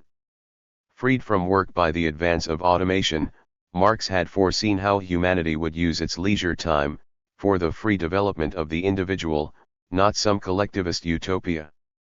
267. Frida Kahlo took a different path. Her last painting shows her seated beneath a portrait of Joseph Stalin. Kahlo had conducted a love affair with Trotsky, seen him assassinated in her own house, and practiced a form of surrealism that Trotsky praised and Moscow labeled degenerate. So why did she end up lionizing the man who had ordered Trotsky's murder? Kahlo's art was, though she could not know it, a lifelong riff on the Marxist concept of self-estrangement. She clearly regarded the self as the site on which human liberation would be achieved. She explored through her paintings the alienation of her gender, sexuality, disability, and ethnicity. Her unhinging portrayals of unhappiness and isolation have made her, since the 1970s, the artistic patron saint of feminism. Yet it is clear that she regarded her most famous paintings as un-Marxist and anti-political. She once described them as small and unimportant, with the same personal subjects that only appeal to myself and nobody else. Political paintings were what her husband, Diego Rivera, did. The concept of the personal as political was alien to her generation. During the Cold War, as the world divided into camps, Kahlo made the same choice that many leftists did. She rejoined the Mexican Communist Party and denounced Trotsky. Her paintings changed, too. She began to attempt big social allegories, such as Marxism will give health to the sick, from which the layers of mysticism and metaphor found in her earlier work are stripped. This was not a choice of a political dilettante. In 1952 she wrote in her diary, "I was never a Trotskyite. I understand very clearly the material dialectics of Marx, Engels, Lenin, Stalin, and Mao Tse. I love them as the pillars of the new communist world." Kahlo's political trajectory is a case study of what happens to a Marxism devoid of humanism. She had to keep her artistic engagement with psychological trauma and sexual freedom separate from the ideology she understood as material dialectics. Her focus on the defenseless self, on the beauty of the oppressed person, on the inescapable power of the natural world, were all products of her engagement with the same idea of freedom that Marx had expressed in 1844. But she just couldn't reconcile it with the Marxism of the Moscow textbooks, and the textbooks won. 268. What's left of Marxism in our era of techno-euphoria and environmental doom? Not its class narrative.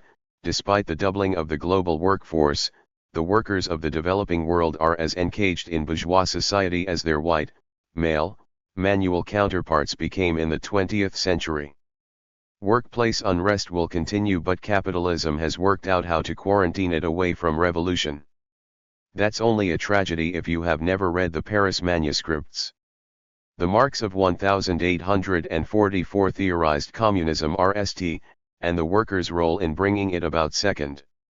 He saw communism not as the end point of history but, as he once put it poetically, the end of prehistory. And for the Marx of these early writings, the workers' role in bringing communism lies in their propensity to self-educate and to create cooperative associations, not as blind automata, driven purely by their material interests. In the early 1960s, the pro-Kremlin French sociologist Louis Althusser solved the problem of the Paris manuscripts by declaring them to be un-Marxist. They contained, Althusser argued, the Marx furthest from Marx, a humanist philosophy that should be driven back into the darkness. Yet he recognized their publication as a theoretical event, and anybody who calls themselves left-wing is still living with the consequences of that event. Once the Paris manuscripts were brought to light, the dilemma was clear: either Marxism is about the liberation of individual human beings, or it is about impersonal forces and structures, which can be studied but very rarely escaped. Either there is a human essence, which we can rediscover by abolishing property and class, or we are a sack of bones conditioned by our surroundings and our DNA. Either people make history, as Marx had said, or history makes history. During the past 50 years, much of left-wing academic thought has followed the anti-humanist path Althusser laid out. Dunayevskaya, like most other people who had embraced humanism in the aftermath of war and genocide, was revered but treated like a crank. However, the Marx she helped to rediscover is highly relevant to the future we face. If we are to defend human rights against authoritarian populism, we must have a concept of humanity to defend, as we must if we insist that human beings should have the power to limit and suppress the activities of thinking machines. If the Marx of 1844 is correct, the ideal of human liberation and communism can survive the atomization and dispersal of the class that 269 was supposed to bring it. As the revolts of 2011 showed, large masses of people now possess the capacity for autonomous action, self-education, and collaboration that Marx admired in the Parisian working class of the 1840s. As Dunayevskaya understood, the impulse toward freedom is created by more than just exploitation, it is triggered by alienation, the suppression of desire, the humiliation experienced by people on the receiving end of systemic racism, sexism, and homophobia. Everywhere capitalism follows anti-human priorities, it stirs revolt, and it's all around us. In the coming century, just as Marx predicted, it is likely that automation coupled with the socialization of knowledge will present us with the opportunity to liberate ourselves from work. That, as he said, will blow capitalism sky high. The economic system that replaces it will have to be shaped around the goal he outlined in 1844, ending alienation and liberating the individual. If I could speak across time to the people frozen in that photograph, I would say, after congratulating them for their magnificent lives of resistance and suffering, that inner desire you are suppressing, for Marxism to be humanistic? That impulse towards individual liberation? It's already there in Marx, just waiting to be discovered. So paint what you want, love whom you want. Fuck the vanguard party. The revolutionary subject is the self. Chapter 14. Raya Dunayevskaya's Emancipatory Marxism.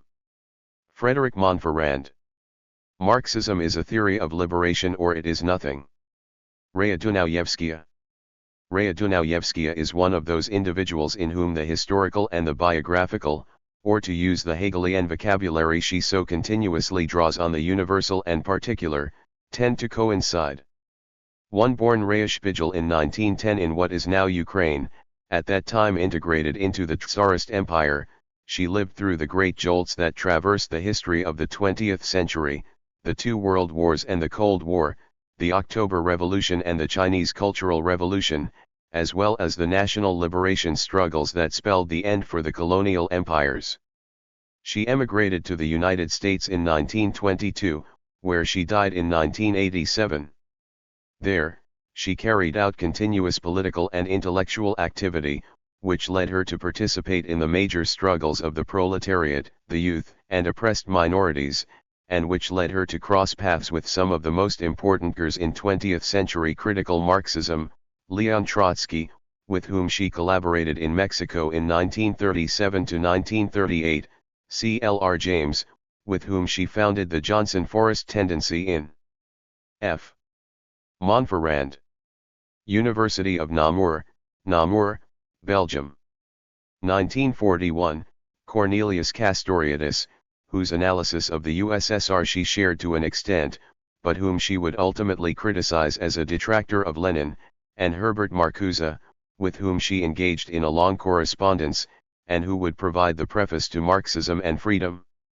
According to Dunayevskaya herself, Marxism and Freedom, which constitutes the RST part of a trilogy of revolution also comprising philosophy and revolution, from Hegel to Sartre and from Marx to Mao and Rosa Luxemburg, women's liberation, and Marx's philosophy of revolution has three main objectives. The RST is to establish the American roots of Marxism in a context where the American working class, energized from within by black struggles, represented the best chance of relaunching the communist project. The second is to reconstruct the philosophical coherence of Marx's Marxism from the 1844 manuscripts to Capital, showing it to be animated by the idea that history comprises the efforts undertaken by humanity to realize its freedom. Finally, the third objective is to re-evaluate the centrality of the Hegelian dialectic to the constitution of this new humanism. This program no doubt seems too ambitious to be carried out in one single text. We are, after all, used to looking at Marxism as a form of academic exercise, detached from all immediate political stakes and treated according to the criteria proper to the division of intellectual labor that characterizes academic research. Now, to read Marxism and Freedom is, on the contrary, to experience a rich work that interweaves the analysis of the Soviet economy, philosophical speculation on the absolute, the historical reconstruction of the workers' movement, the sociological study of automation, and a chronicle of the struggles of the global proletariat. This multiplicity of concerns grants to the work a kaleidoscopic twist, where the exploration of a problem is always an occasion to react upon another, according to a logic of renewal and variations on the fundamental theme of the unity of theory and practice, which for Dunayevskaya is the genuine heart of Marxism. It is therefore the theme of theory and practice that will form the horizon of this chapter. I will try to show that this theme dominates the historical assessments and the philosophical perspective developed in Marxism and Freedom. I thus hope to do justice to the main thrust of the work and to account for the contemporary purchase of a text in which Marxism appears as what it must become, a theory of liberation. 273. State Capitalism Against Freedom. Published in 1958, Marxism and Freedom represents RST of all an intervention in what can be called the central strategic question of the international workers' movement of the period, namely, the question of what attitude to adopt toward actually existing socialism. Despite the rupture between C.L.R. James and Dunayevskaya in 1955, on this point the book holds to the work they had carried out in common within the Johnson Forest Tendency. Named after the respective pseudonyms adopted by these two revolutionaries in the Workers' Party, this tendency was actually constituted in response to the Trotskyist definition of the Soviet social formation as a degenerated workers' state. Against this they proposed the thesis that a form of state capitalism reigned in the USSR. The problem of our era, Dunayevskaya explains in the FTH section of Marxism and Freedom, is none other than the epochal struggle between freedom and state capitalism. In order to grasp the importance of this historical assessment, it will be helpful to return briefly to the terms of the debate. For Trotsky, the Soviet state is a workers' state because it is the product of a proletarian revolution that has formally instituted the collective ownership of the means of production. But this workers' state in transition towards socialism must be qualified as degenerated because the scarcity of goods in circulation allowed for the emergence of a bureaucratic and autonomous caste from within the working class, which parasitically appropriates for itself the social surplus product. Now, as Marcel van der Linden underscores, What is unsatisfying about this analysis is that it rests upon a series of inconsistent dualisms. To the extent that the Soviet economy is a planned economy in which production is organized by the state, there is no way of distinguishing the bad totalitarian politics from the good socialist economy. As Marx writes in the 1857 introduction to the Grundrisse, the question of the relation between this production determining distribution, and production, belongs evidently within production itself.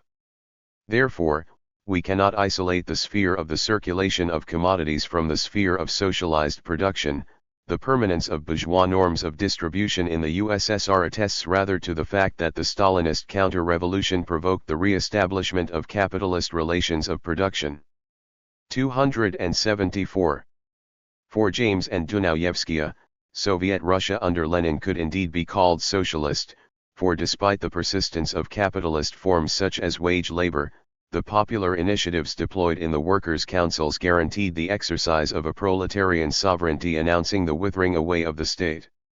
From this perspective, which sees the intervention of the masses in the dynamics of power as constitutive of the transition toward communism, the members of the Johnson-Forrest tendency present the re-establishment of capitalism in Russia as an essentially political process whose principal moments were the erosion of workers' rights, the police control of the population, the Moscow trials, and the legitimation of the power of state planners in the Constitution of 1936.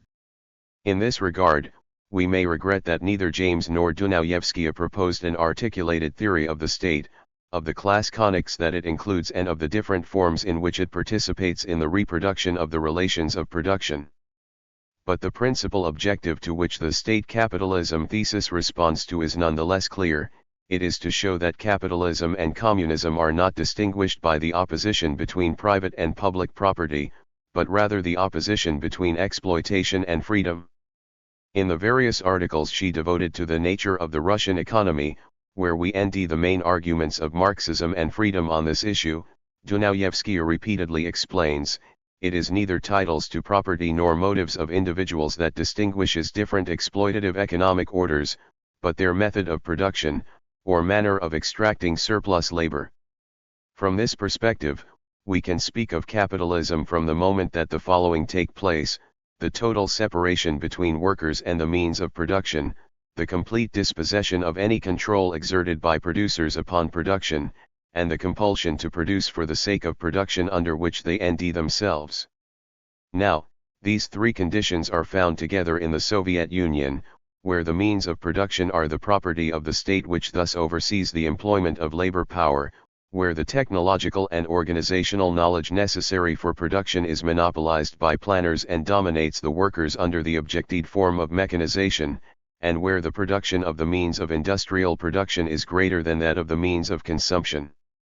In the language of the 1844 manuscripts, some extracts of which appeared for the RST time in English in the RST edition of Marxism and Freedom, the Soviet Union is thus a capitalist society because in that 275 society labor is totally alienated.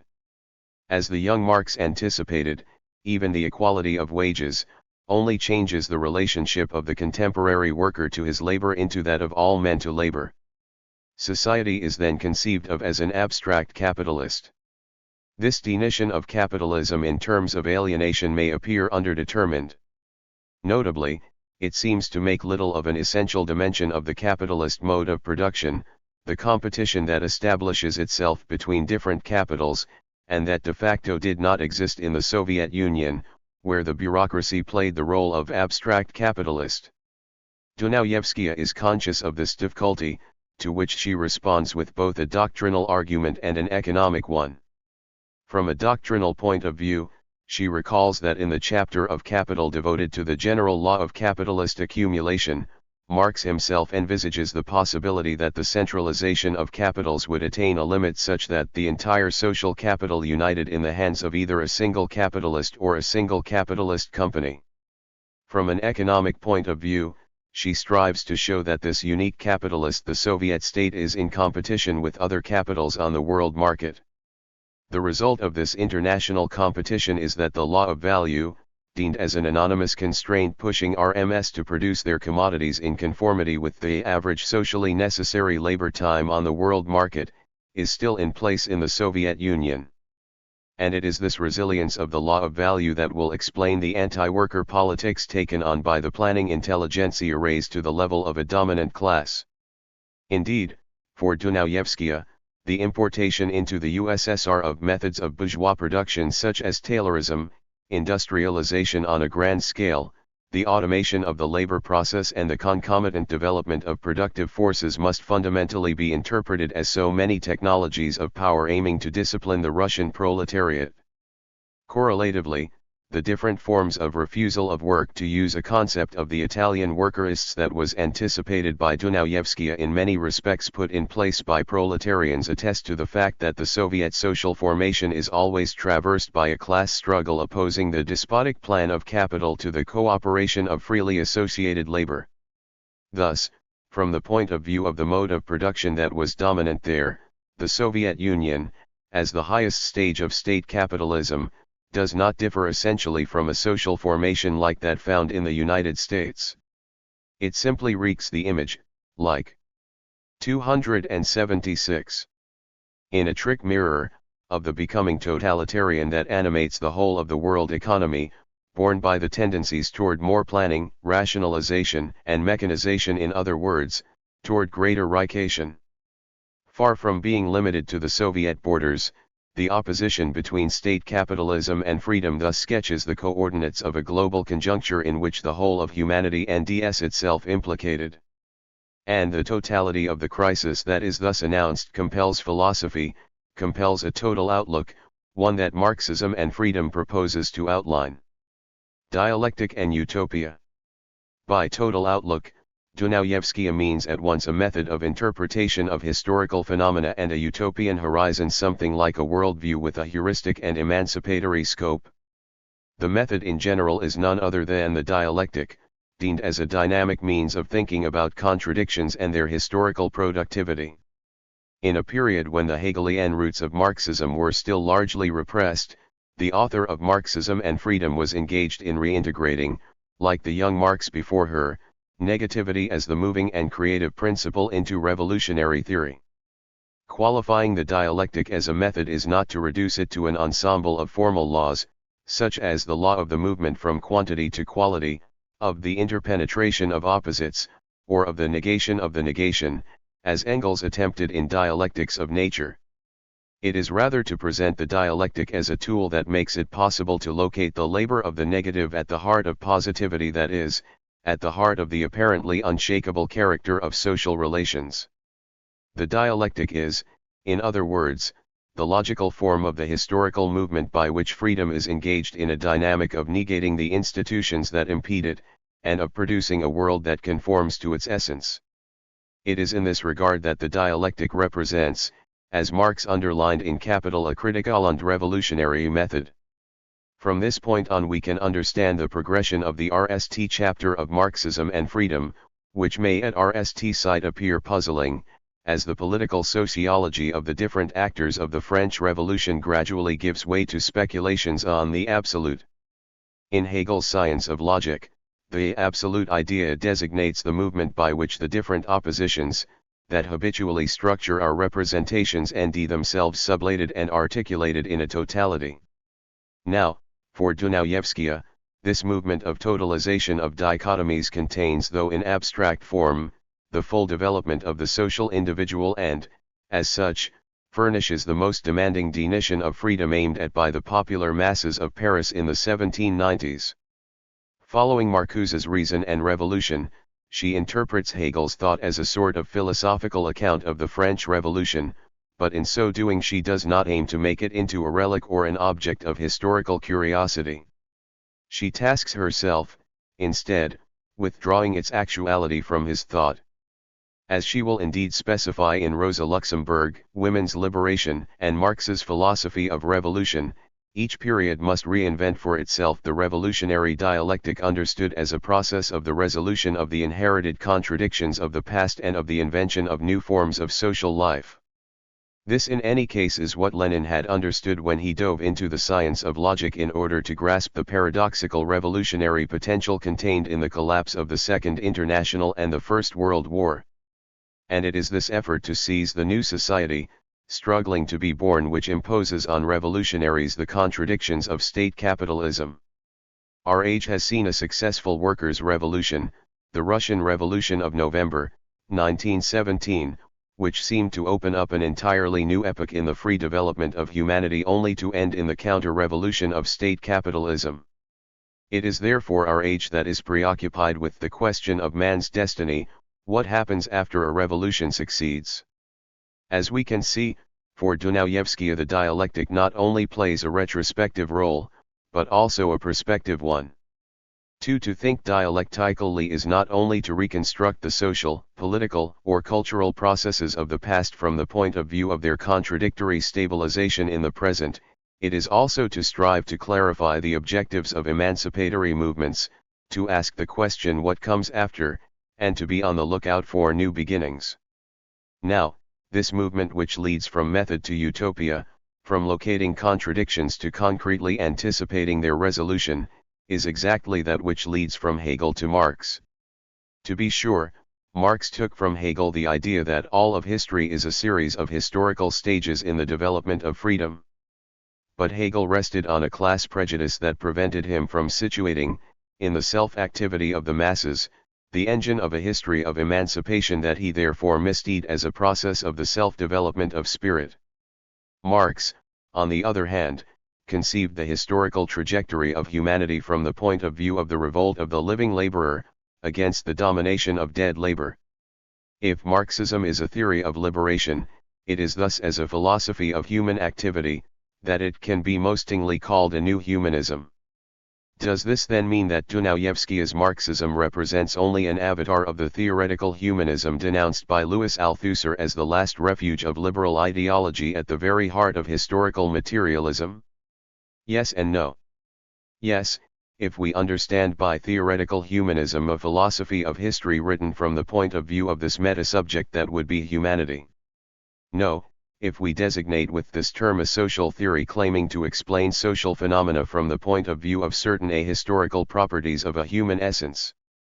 Dunayevskaya does not attribute an explanatory function, but rather a critical and utopian one to this new humanism. For her, it is not a matter of reducing the forms of social objectivity to the objectification of human nature, but of insisting upon the historically new, which must take the form of the arrival of an emancipated society. As the Soviet counterexample shows, communism cannot be reduced to the collectivization of production, rather, it implies the invention of new human relations, without classes, in life and in philosophy, able to assure the individuals involved in building this society of the free development of their capacities. This new humanism is, in other words, the materialist translation of the Hegelian absolute, the code name for a freedom conscious of itself because it nourishes in the fabric of social relations.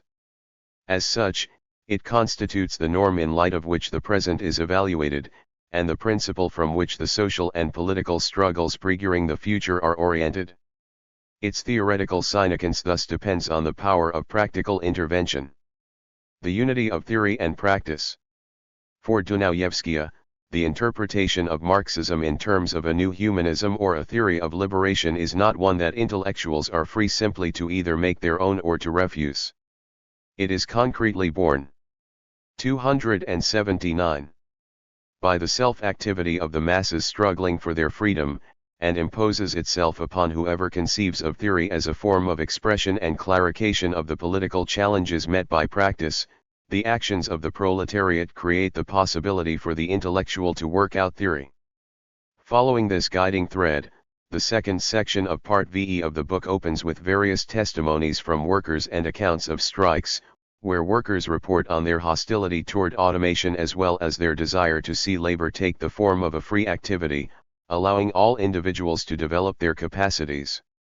By their opposition to the technological restructuring of the labor process, Dunayevskaya remarks, the workers show that automation does not constitute an objective tendency of the socialization of the productive forces prefiguring a form of communist cooperation, but a supplementary factor of alienation.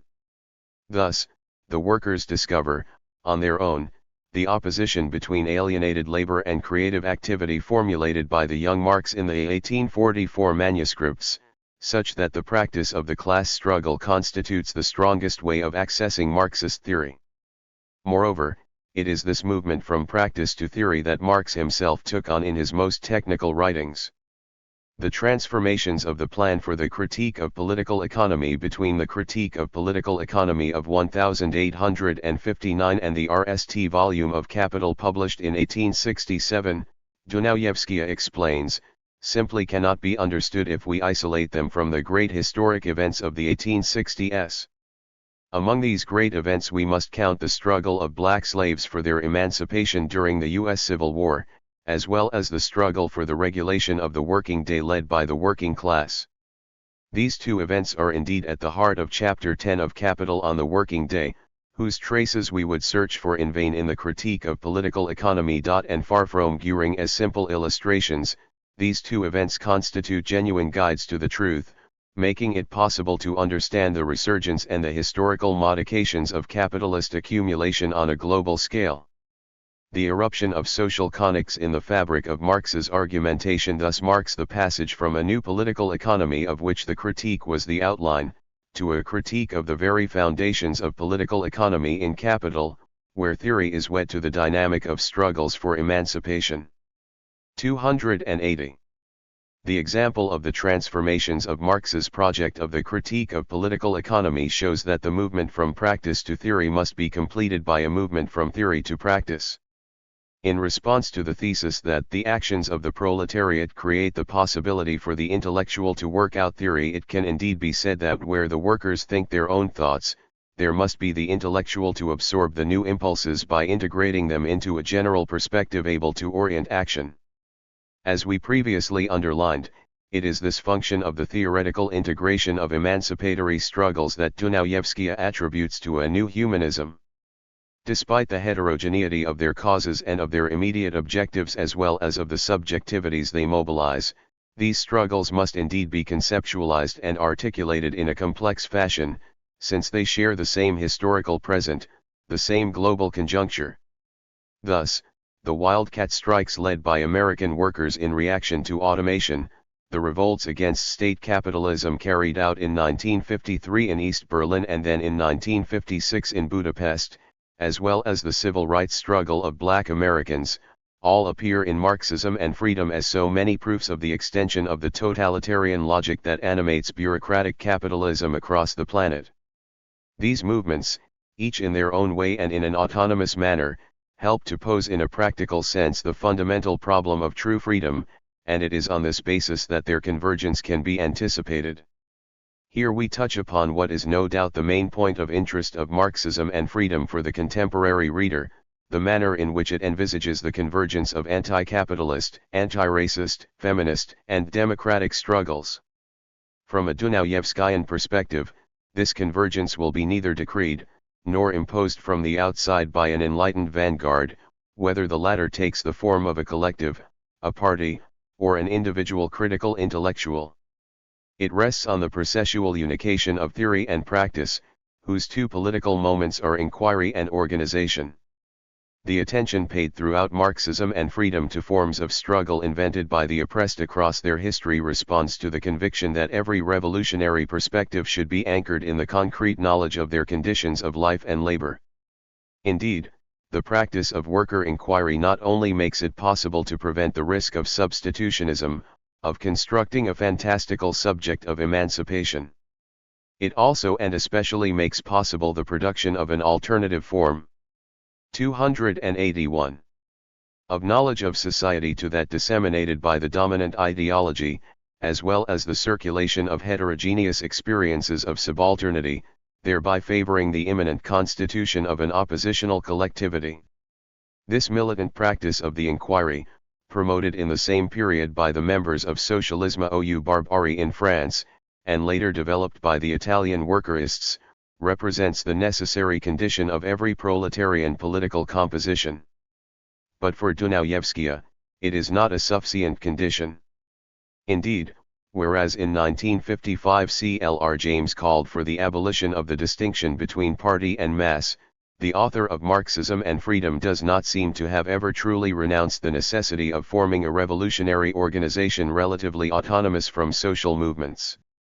Insofar as the masses are not constantly in movement, and pursue often contradictory or at least heterogeneous objectives, the relative autonomy of the revolutionary organization appears rst of all to be the necessary counterpart to the unequal development of social connects. But this autonomy is equally the condition of its functioning as a laboratory where militants can collectively react on the meaning and the strategic horizon of their action. The image of the organization that emerges from Marxism and Freedom is hence that of a transmission belt linking heterogeneous struggles, valorizing connect as the motor of its expansion, and supporting all the minoritarian claims capable of radicalizing from within the emancipatory process. It is this permanent valorization of claims made by the most marginalized sections of the proletariat that Dunayevskaya sees at work in Lenin's reactions on the party. And it is equally from this perspective that she studies the role played by black women in the struggle for the abolition of slavery, as well as the importance of feminist and anti-racist struggles for the subversive explosion that marked the 1960s and 70s. At these different conjunctures, the convergence of struggles does not appear as the product of their reduction to the lowest common denominator, as the effect of their subsumption to a monolithic political line, and it is not reduced to the mechanical addition of the different forms of oppression that structure the social world. Rather, this convergence is envisaged as a connectual dynamic of the continual sublation or overcoming of the tendencies toward stagnation, toward bureaucratization, and toward a reactionary turn, which the majoritarian forms of representation of the social movement carry at their core. Ultimately, it is thus the very vocabulary of convergence that must be abandoned, to be replaced by that of 282. The permanent revolution introduced by the anti-racist and feminist movements into the struggle for a truly human society. Beyond the context of a history now past in which it was written, and whatever we may think of the humanism that it defends, Marxism and Freedom calls on us to reconnect with the strategic creativity that once belonged to emancipatory movements, to engage ourselves in the historical dialectic that is in any case our destiny, and to supplement the question what is to be done, with that around knowing where we want to go. Less than a program, but more than an incantatory call to resistance, this work thus constitutes an invitation to take back the historical initiative that we have abandoned to capital, and to a world that belongs to it only because we have allowed ourselves to be dispossessed of this world. Notes 1. This chapter was translated from the French by Conal Cash, whom I would like to thank warmly. It originally appeared as the preface to the 2016 French reprint of Marxism and Freedom. 2. Hence Dunayevskaya's critique of Theodore Adorno's negative dialectic, which, she argues, severs the dialectic from its prospective aspect and revolutionary productivity. Bibliography. Anderson, Kevin B. 2010. Marx at the Margins. On Nationalism, Ethnicity, and Non-Western Societies, Chicago, University of Chicago Press. Anderson, Kevin B., and Russell Rockwell, eds 2012, The Dunayevskaya-Marcuse from Correspondence, 1954–1978, Dialogues on Hegel, Marx, and Critical Theory. Lanham M.D., Lexington Books. Dunayevskaya, Raya. 1969. A footnote on the detractors of Lenin. News and Letters.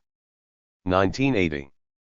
Hegel's Absolute as New Beginning, pages 162–177 in Art and Logic in Hegel's Philosophy, ed. Warren E. Steinkraus and Kenneth L. Schmitz. Atlantic Highlands, New Jersey, Humanities Press. 1982. Rosa Luxemburg, Women's Liberation and Marx's Philosophy of Revolution. Atlantic Highlands, New Jersey, Humanities Press. 283. 1985. Dialectics of Revolution and of Women's Liberation, pages 1–10 in Dialectics of Revolution, American Roots and World Humanist Concepts. Chicago, News and Letters Committees. 1992. The Nature of the Russian Economy, pages 71 to 87 in the Marxist Humanist Theory of State Capitalism. With an introduction by Peter Hudes. Chicago, News and Letters Committees. 2000. Marxism and Freedom, from 1776 until today. Amherst, New York, Humanity Books. Gallo Lassaire, Davide, and Frederick Monferrand. 2019. Inquiry, Between Critique and Politics. South Atlantic Quarterly 18 halves, pages 444 to 456. James, CLR 1941. Russia a Fascist State. New International 7/3, pages 54 to 58. Marx, Karl. 1973. Grundriss, trans. Martin Nicholas. New York, Penguin. 1976. Capital, Volume I, trans. B. Fowkes. London, Penguin. 2000a. Alienated Labor, pages 85 to 95 in McClellan 2000. 2000b. Critique of the Hegelian Dialectic and General Philosophy, pages 104 to 118 in McClellan 2000. McClellan, David, ed. 2000. Karl Marx, Selected Writings. New York, Oxford University Press. Trotsky, Leon. 1937. The Revolution Betrayed, trans. Max Eastman. New York, Pathender. Van der Linden, Marcel. 2009. Western Marxism and the Soviet Union, trans. J. Bendian. Chicago, Haymarket. Chapter 15. Beyond Anti-Humanism, Alienation, Praxis, and the Dialectics of Liberation. Kieran, Durkin. The publication of Marxism and Freedom, from 1776 until today in 1958 was a landmark event in the history of Marxism. Appearing in the wake of the Montgomery bus boycott of 1955 to 1956, and the Hungarian Revolution of 1956, Marxism and Freedom contained the RST English translations of the Central, Private Property and Communism and Critique of the Hegelian Dialectic essays from Marx's economic and philosophical manuscripts. These manuscripts had been circulating in Marxist circles in Central and Western Europe since 1927 when David Ryazanov, director of the Moscow Marx-Engels Institute, had released them in Russian under the title Preparatory Work for the Holy Family, so this belated appearance of an English translation of these essays was highly significant. To Dunayevskaya's identification of the importance of these essays, and her engagement with them as far back as the early 1940s as part of the Johnson Forest tendency, marks her out for inclusion in a select group. K. Durkin. Department of Politics, University of York, York, UK. Email, kieran.durkin@york.ac.uk. 286. Of thinkers in the international Marxist tradition from the period who saw the importance of this insight into Marx's early intellectual development. 3. Marxism and Freedom is remarkable for more than including English translations of these early writings, however. In the context of the by then incontrovertible evidence of totalitarianism in the Soviet Union, but also of renewed struggles for liberation in Europe and the United States, the book itself spoke to the urgent need to rediscover the essence of Marx's thought, which Dunayevskaya argued was a deep humanism based on a dialectical relationship between theory and practice. Since Marxism had been sullied by the development of totalitarianism in Russia by its co-option into the new Stalinist theory of dialectical materialism and the sundering of the working classes under successive five-year plans, Dunayevskaya sought to reclaim it through returning to the basis of Marx's thinking as set against the wider historical context of the period. From the RST chapter to the last, Dunayevskaya works out the fundamentals of the dialectical relationship between theory and practice that she argues characterizes the humanism of Marxist thought, mapping the hinterland of its development through the French Revolution, the rise of the trade union movement, the workers' revolts of the 19th century, right up to the opposition to the 20th century automation and state capitalism. Her account of this history is emblematic of the agentic Marxism humanism that she maps out in later works, such as Philosophy and Revolution, from Hegel to Sartre, and from Marx to Mao and Women's Liberation and the Dialectics of Revolution, Reaching for the Future, where we see her marked expansion of the unchained dialectic further and further in the direction of the struggles of the black, anti-colonial, women's, and youth movements, an expansion of the dialectic that could be said to outstrip even the capacious understanding of the late Marx. What I will do in this chapter, then, is explore these various facets of Dunayevskaya's Marxist humanism, underlining the centrality of Marxism and freedom to Dunayevskaya's wider emancipatory project, as well as demonstrating how her resurrection and repurposing of the humanism of Marx's thought functions as the essence of her own thinking, which nevertheless has its own individual genesis and trajectory as set against the struggles of her time. 287. Marx's New Humanism. Central to Marxism and freedom is what Dunayevskaya argues is the deep humanism of Marx's thought. This humanism, Dunayevskaya is at pains to stress, is most accurately understood as a new humanism, one that can be differentiated from liberal, bourgeois, and Christian humanisms through its unification of idealism and materialism, as well as through its revolutionary underpinnings. Taking her cue from the 1844 manuscripts, Dunayevskaya demonstrates that Marx's humanism, as explicated here, transcends not only the abstract, idealistic humanism of Ludwig Feuerbach but also that of G.W.F. Hegel, reaching each beyond the other in an attempt to arrive at the truly human foundation of existence conceived in terms of its actual life process. As part of her analysis, Dunayevskaya notes that in the chapter concerning the critique of the Hegelian dialectic, Marx criticizes Hegel's idealism, which he sees in the form of what appears to be an exclusive concern with ideas and thoughts, but also that he praises the dialectical method, what Hegel called the dialectic of negativity, as the moving and creative principle. This focus, in the 1844 manuscripts on the dialectical unity of idealism and materialism, that is to say, the unity of the subjective and the objective, is, for Dunayevskaya, the humanist essence and methodological basis of Marx's thought. Crucially, as these essays also show, it is a humanism that transcends not only the abstract idealism of bourgeois German philosophy but also the abstract materialism of British political economy that was at the forefront of economic thought at the time. Repeatedly, and at different levels of elaboration, Dunayevskaya makes the case for the existence of a fundamental unity across Marx's writings based precisely on this humanism. Contextualizing the later development of his thought, Dunayevskaya notes that Marx broke with bourgeois society in 1843 and claims that, from this point onwards, his vision was one of total freedom, the freedom of humanity as opposed to the inevitable misery and waste of life which characterizes contemporary society. Dunayevskaya traces this lifelong concern with freedom in Marx through a number of different modalities, from the concern in the 1844 manuscripts with the subject-object inversion, to the concern in the Grundriss with the absolute movement of becoming and the development of all human powers. 288. As such, the end in itself, to the concern in Capital with the free individuality of the laborer himself.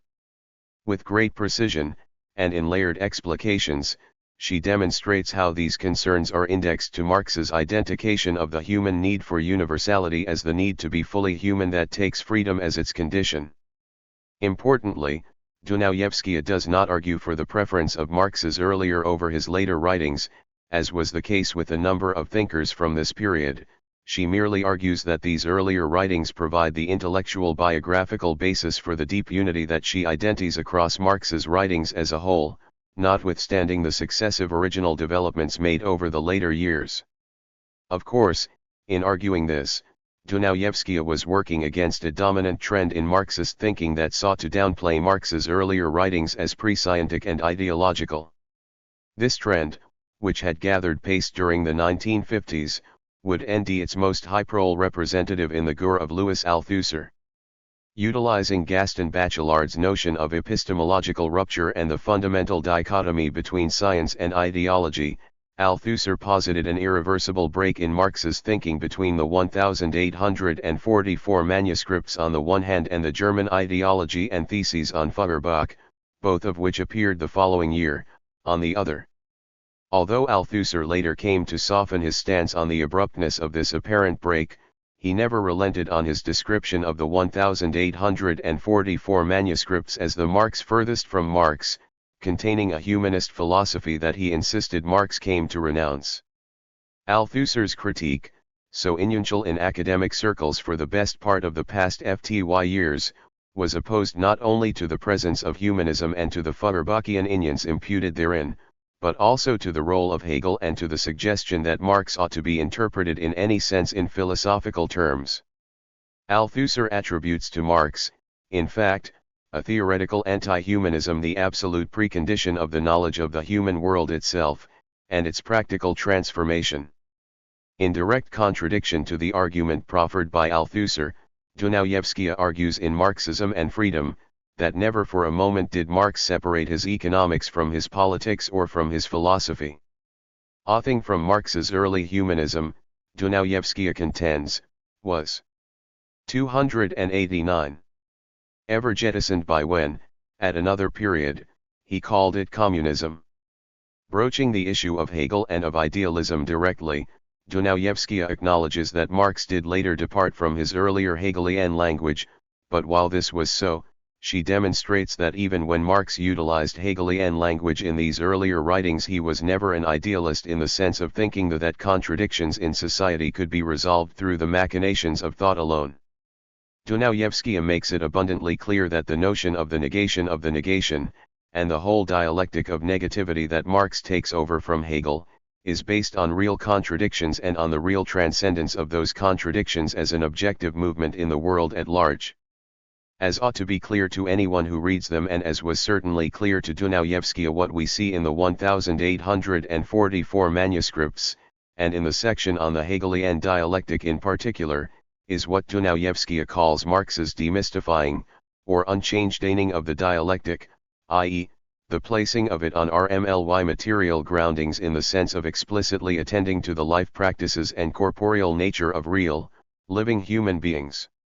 A further, related contribution made by Marxism and Freedom in this regard is the central analytical recognition that is accorded to the notion of alienation. Making the connection once more with capital, Dunayevskaya draws attention to the commonalities between the later Marx and the Marx of the 1844 manuscripts. In particular, she remarks upon the similarities between Marx's preoccupation with alienation in his earlier writings and his later concern with the ways in which under capitalism, all concrete labors become reduced to one abstract, congealed mass, dead, accumulated, materialized labor, that now turns to oppress the living laborer. As opposed to a thinker such as Althusser, Dunayevskaya argues that the issue of alienation was not merely a question of philosophical language which Marx quickly discarded when he worked out his economic theories. The fact that the term itself does appear in Marx's later works, including Capital, although admittedly with much reduced frequency, provides support for the argument against Marx's supposed wholesale abandonment of the concept. Moreover, if we move beyond a merely nominal register, it is clear that a concern with alienation, i.e., the control of living labor by dead labor and the human effects of this, a concern with the prolongation of the working day, an increase in the speed of work, its prison-like discipline, and the extent to which 290 workers have become appendages to the machine is discernible at the very heart of capital justice in Marx's earlier writings. The plausibility of Dunayevskaya's position on this score is further enhanced by her demonstration of the clear underlying similarities that obtain between Marx's account of alienation in the 1844 manuscripts and his later account of commodity fetishism. Referring to Marx's observation that under the fetishism of commodities that pervades the surface level of capitalist society, social relations between people assume the fantastic form of the relations between things, Dunayevskaya stresses that this is so not merely because this fetishism conceals the relationship between classes, this is certainly true, but also, and at the same time, because T is the manifestation of the perverse relation of subject and object. Under capitalism, Dunayevskaya points out, relations between humans appear as relations between things because that literally is what they are. But not only are human relations lived as relations between things, crucially, dead labor, and the machine that mediates it, dictates the lives of real, live human beings who are reduced to the level of things. It is this true nature of capitalist production that Marx's analysis of the fetishism of commodities discloses, a disclosure which, while certainly highly significant in itself, nevertheless remains a recongured form of the original concern with the subject-object reversal outlined in his theory of alienated labor, albeit significantly expanded and developed. In a classic case of the disambiguation that characterizes her style, Dunayevskaya cuts to the heart of the matter. Marx's primary theory is a theory of what he called alienated labor, then abstract or value-producing labor. Capitalism begins when the capacity to labor becomes a commodity. Hence, it is more correct to call the Marxist theory of capital not a labor theory of value, but a value theory of labor. 5. It is for this reason that Dunayevskaya was able to say that alienation forms the very pivot, not only of the capitalist productive system but of Marx's whole science itself. But Dunayevskaya does not rest here. As yet further evidence for her claim, she cites the third volume of Capital, where Marx speaks in terms which bear a striking resemblance to her own particular argument. 291. Presently under consideration, the way in which surplus value is transformed into prot via the rate of prot is but a continued development of the perversion of subject and object taking place in the process of production. The clarity of the language here is revealing, taking matters beyond the recognition of strong thematic continuities to a level of explicitness that surely carries significant evidential weight. It would seem to give strong support to Dunayevskaya's claim as to the enduring centrality of the theme of alienation in Marx's critique of capitalism, even where the term itself may not be present. Moreover, the commitment that Marx demonstrates to unmasking the perverted relationship between subject and object at this late stage in his life gives great credence, at the same time, to Dunayevskaya's claim that the humanism of capital runs like a red thread throughout the work, giving it both its profundity and its force and direction. So, not only are Marx's economic categories social categories, they are also thoroughly permeated with the humanism that arose from his initial engagements with Hegel, Feuerbach, and political economy. The critique of state capitalism and the negation of the negation. Marxism and freedom ought to be seen as both the culmination of Dunayevskaya's work as part of the Johnson-Forrest tendency of which she, alongside C.L.R. James, were titular members, but also as a development beyond this relationship.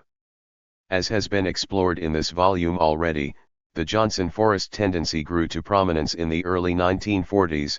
6. Their working union centered on the opposition to the conservatism of the Socialist Workers' Party and to Trotsky's defense of the USSR as a degenerated workers' state. While this is so, it is important to note that Dunayevskaya had already moved in this direction by 1941, prior to her theoretical and organizational partnership with James, as can be seen in her The Union of Socialist Republics is a Capitalist Society. In this pamphlet, which was penned under an earlier iteration of her pseudonym Freddie James, and which was circulated internally among the Workers' Party, Dunayevskaya takes direct issue not only with Trotsky's assertion that the mere existence of stated property was sufficient to warrant the 292 characterization of the USSR as a workers' state, but also Max Schachtmann's designation of the USSR as a form of bureaucratic state socialism. Responding particularly to Schachtmann, at the time leader of the Workers' Party, Dunayevskaya contended adamantly that the determining factor in analyzing the class nature of a society is not whether the means of production are the private property of the capitalist class or are state-owned, but whether the means of production are capitalist, that is, whether they are monopolized and alienated from the direct producers. The Soviet government occupies in relation to the whole economic system the position which a capitalist occupies in relation to a single enterprise. For Dunayevskaya, the fact that state capitalism in the USSR was not tied to state trustification, as in the West, but to social revolution, did not obviate the fact that the economic law involved remained the same, the manner in which the means of production were converted into state property did not deprive them of their becoming capitalist. Arriving at the heart of her analysis, she lambasts the exploitative and alienating nature of productive relations in the USSR. To call the piecework system which is best suited to capitalist exploitation socialist working norms does not lighten the degree of exploitation of a bricklayer who has to lay 16,000 bricks per day, or a typist, to type 45 pages of 30 lines each and 60 strokes in each line per day. Dunayevskaya's analysis of Russian state capitalism deepened in the following years, in a series of pieces written for the New International, including Labor and Society, an analysis of the Russian economy, the nature of the Russian economy. 70s were followed by the Johnson Forrest tendency pamphlets The Invading Socialist Society and The Balance Sheet, Trotskyism in the United States 1940 to 1947. In each of these documents, the description of the USSR as state capitalist is underlined with reference to Marx's own interpretation of the Denning feature of capitalism, which is not the sale and purchase of labor but, rather, the repeated appropriation of surplus value that took place in what Marx called the hidden abode of production. 293. Dunayevskaya's discussion of state capitalism in Marxism and freedom is a clear development of the concerns outlined in these preceding documents. By this time, however, she is even more explicit in basing her argument not only in Marx's writings but also Hegel's, with the additional stress on the humanist nature of her analysis.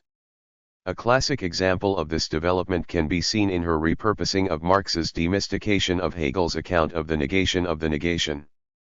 Dunayevskaya is clear that the abolition of private property was, for Marx, a means toward the abolition of alienated labor and not an end in itself. The abolition of private property, Dunayevskaya notes, leads to a new way of life, or a new social order, only if freely associated individuals and not abstract society become the masters of the socialized means of production. Deepening her argument in this regard, Dunayevskaya draws attention to the importance of Marx's distinction between vulgar and even positive communism on one hand, and his own philosophy of humanism on the other. Another transcendence, after the abolition of private property, is needed to achieve a truly new, human society which differs from private property not alone as an economic system, but as a different way of life altogether. It is as free individuals developing all their natural and acquired talents that we are to leap from what Marx called the prehistory of humanity into its true history, the leap from necessity to freedom. This repurposing of Hegel's notion of the negation, utilized by Marx in the 1844 manuscripts in the form of the revolutionary overcoming of real contradictions, allows Dunayevskaya to suggest a level of prescience in Marx, or at least that there exists within Marx's own corpus further conceptual weaponry with which to critique what had clearly become in the USSR a revolution that had failed to progress to its second stage and to thereby realize the kind of society that Marx had envisioned. Quoting Marx in the 1844 manuscripts, Dunayevskaya draws attention to his stress on the transcendence of the abolition of private property, which Marx designates as a mediation as needing to move toward a form of positive humanism, beginning from itself. This positive humanism, as brought into being through the negation of private property and its replacement by freely associated labor, is a 294. Humanism open to the development of the individual as an end in itself. This focus on the individual, which is simultaneously a focus on the individual social relation, and is so in a way in which the individual is realized in community, Dunayevskaya posits as the soul of Marxism. It is for this reason that she emphasizes how Marx warned from the start that he must above all avoid setting up the society as an abstraction opposed to the individual. The individual, for Marx, is the social entity. The expression of his life is therefore the expression and verification of the life of society. Anchoring her analysis consistently in the humanist theme, Dunayevskaya reproaches the Soviet attacks on humanism that proliferated in the 1950s.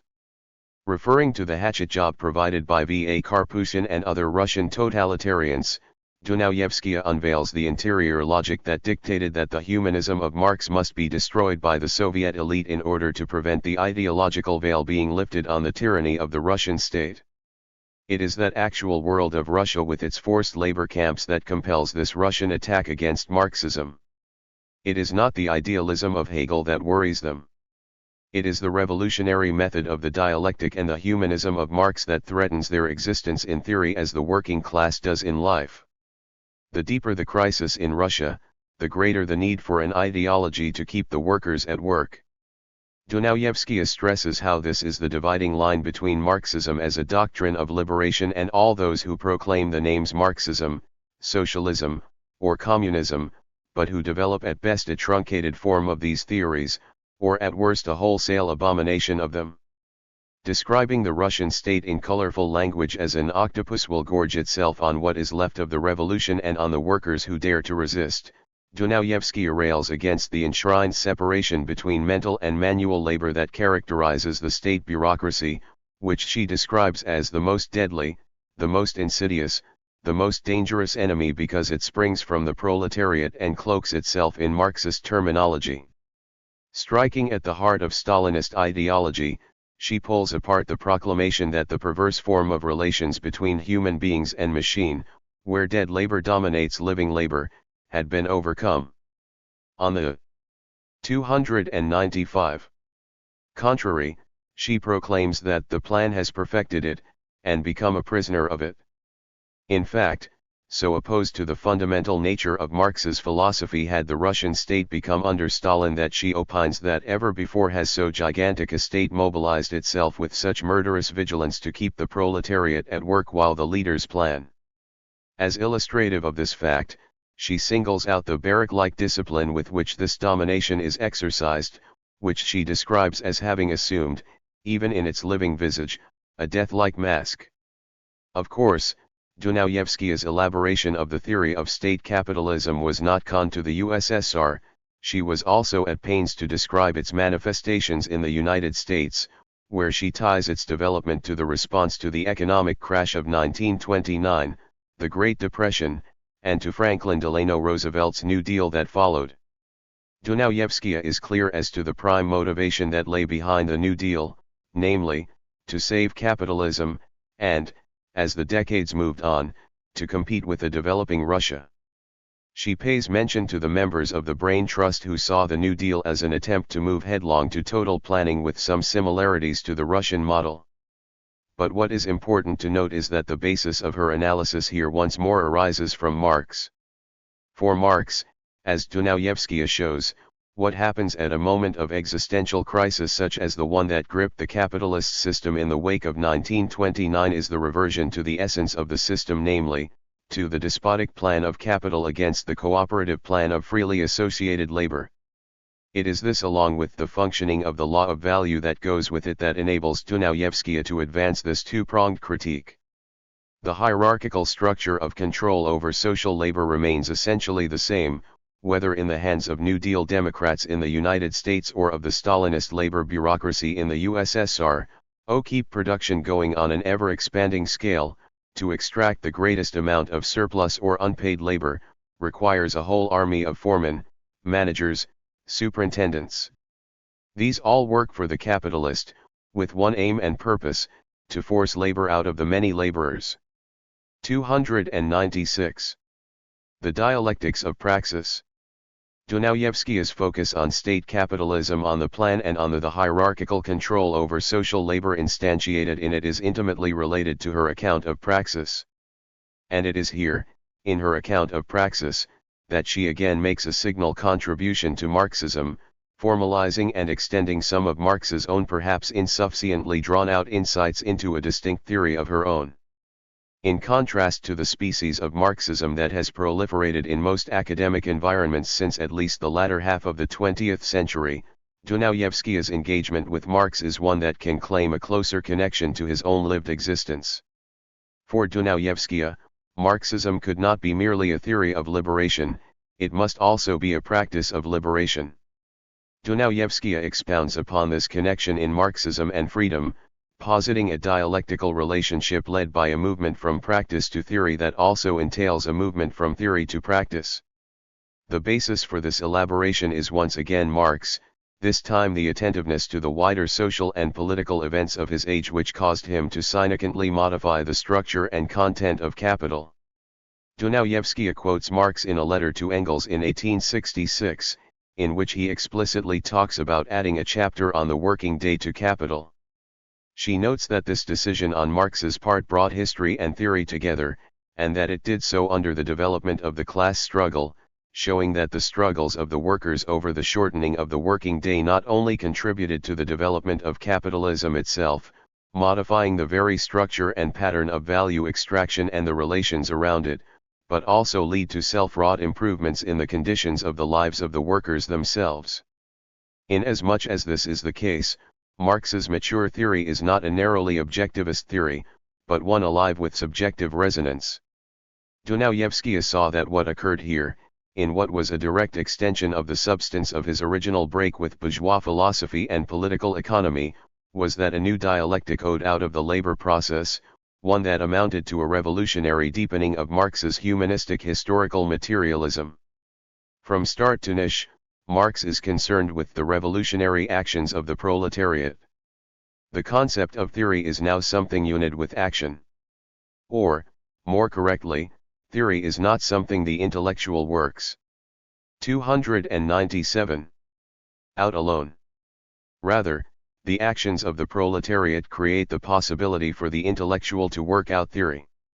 Dunayevskaya's observation that it was the actions of the working classes struggling against the conditions of their labor at the point of production that helped Marx break free from the bourgeois concept of theory is instructive, as is her sharp criticism of professional Marxists who operate with too sophisticated an attitude to the revolts which have raged throughout the history of capitalism. Contrary to this approach, Dunayevskaya details Marx's engagement with the working class and their struggles, an engagement that she argues led to the creation of an entirely new intellectual dimension and new philosophy of labor, an intellectual whose whole intellectual, social, political activity and creativity the expression of precise social forces. This characteristic attentiveness to the fullness of Marx to his concern with the changing nature of the struggle for freedom is revealed in magnified form in Dunayevskaya's own work. In the period following the horrors of the Second World War and Nikita Khrushchev's denunciation of Stalin, after which many other supposedly radical intellectuals retreated into various forms of pessimism and abandonment of struggle, Dunayevskaya remained attentive to the progressiveness of not only the international working class in general, but also to that of the U.S. working class, so often maligned as lacking in militancy and class consciousness. Once again, Dunayevskaya elaborates her argument here as a form of humanism. Influenced by her intimate knowledge of the strikes that punctuated the late 1940s and early 1950s, Dunayevskaya saw the response of U.S. workers to the length of the working day, but also and crucially to the very mode of labor they were forced to engage in, as extending and making explicit Marx's theory of alienation. Moreover, she noted that this engagement had taken place before any such similar widespread engagement on the part of the Russian workers. Importantly, the struggles of the working classes are seen by Dunayevskaya not only in the negative, but also in the positive, as pointing to the way forward toward freedom. Summing up this faith in a typically dialectical manner, Dunayevskaya announced with striking conviction that the elements of the new society present in the old are everywhere in 298. Evidence in the thoughts and lives of the working class. This retained stress on the centrality and radicality of the working classes marks Dunayevskaya out during a period in which many thinkers turned away from them almost entirely. 8. For Dunayevskaya, writing in Marxism and Freedom, no theoretician, today more than ever before, can write out of his own head. Theory requires a constant shaping and reshaping of ideas on the basis of what the workers themselves are doing and thinking. Dunayevskaya, in fact, explicitly salutes the contributions of auto workers, miners, steel workers, with whom she conducted dialogues in Marxism and Freedom, declaring them its co-authors. Having lived as an activist intellectual since a young age, this was no grand gesture on Dunayevskaya's part. In fact, in Marxism and freedom we see at RST hand Dunayevskaya's undiminished faith in what she also termed the voices from below. Her commitment is particularly evident in chapter 16. Here, Dunayevskaya explicitly confronts the issue of automation and the effects of the introduction of the automated continuous miner dubbed the man-killer by the mine workers, which she notes brought about the longest strike in mine workers' history. She also takes up the 1955 Westinghouse strike over automation and against the time study. Elaborating this discussion of enhanced dehumanization at the hands of the machine through reference to Marx's own writings, particularly his stress on how the instrument of labor in automation confronts the laborer during the labor process as dead labor that dominates and sucks dry their living labor power, Dunayevskaya conveys an illustrative parallel between the constant tendency toward the breakdown of the machines on the one hand and the related mental breakdown of the nervous systems of the workers on the other. Through extensive use of direct quotations from the mine workers themselves, Dunayevskaya is able to bring to the surface in a very direct way the real fears over work, alienation, and daily survival at the hands of the machine. Quoting a young Los Angeles worker in a manner that supports her thesis concerning the maturity of the working classes and its new stage of consciousness, Dunayevskaya reveals the humanism striving to break free.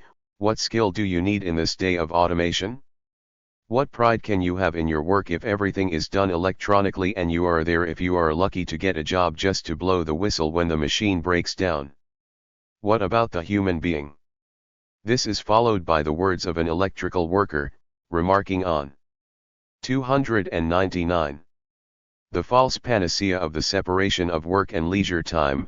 Under a new society, work will have to be something completely new, not just work to get money to buy food and things. It will have to be completely tied up with life. Quoting yet another miner, has to be different is the way we have to work, she underlines with justification, the extent to which the real essence of Marx's thought was evidenced here, in the revolt against automation, as a new form of humanism. Dunayevskaya's commitment to the subjectivity of the working class at a time at which she discerned its maturity is evident also in her work with News and Letters Committees, the group that she started in 1955, after her split with C.L.R. James and the Correspondence Committees.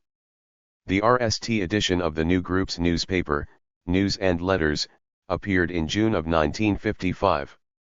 The editorial and writing staff was mostly comprised of workers, such as Johnny Zupin and Charles Denby, and contained a whole section specially devoted to detailing readers' views. In her own column, Notes from a Diary, August 5, 1955, Dunayevskaya is clear on the need to transcend the most monstrous division of all, the division between mental and manual labor. The intellectual, she tells us, must be attuned to hear the movement from practice to theory. This is the nub.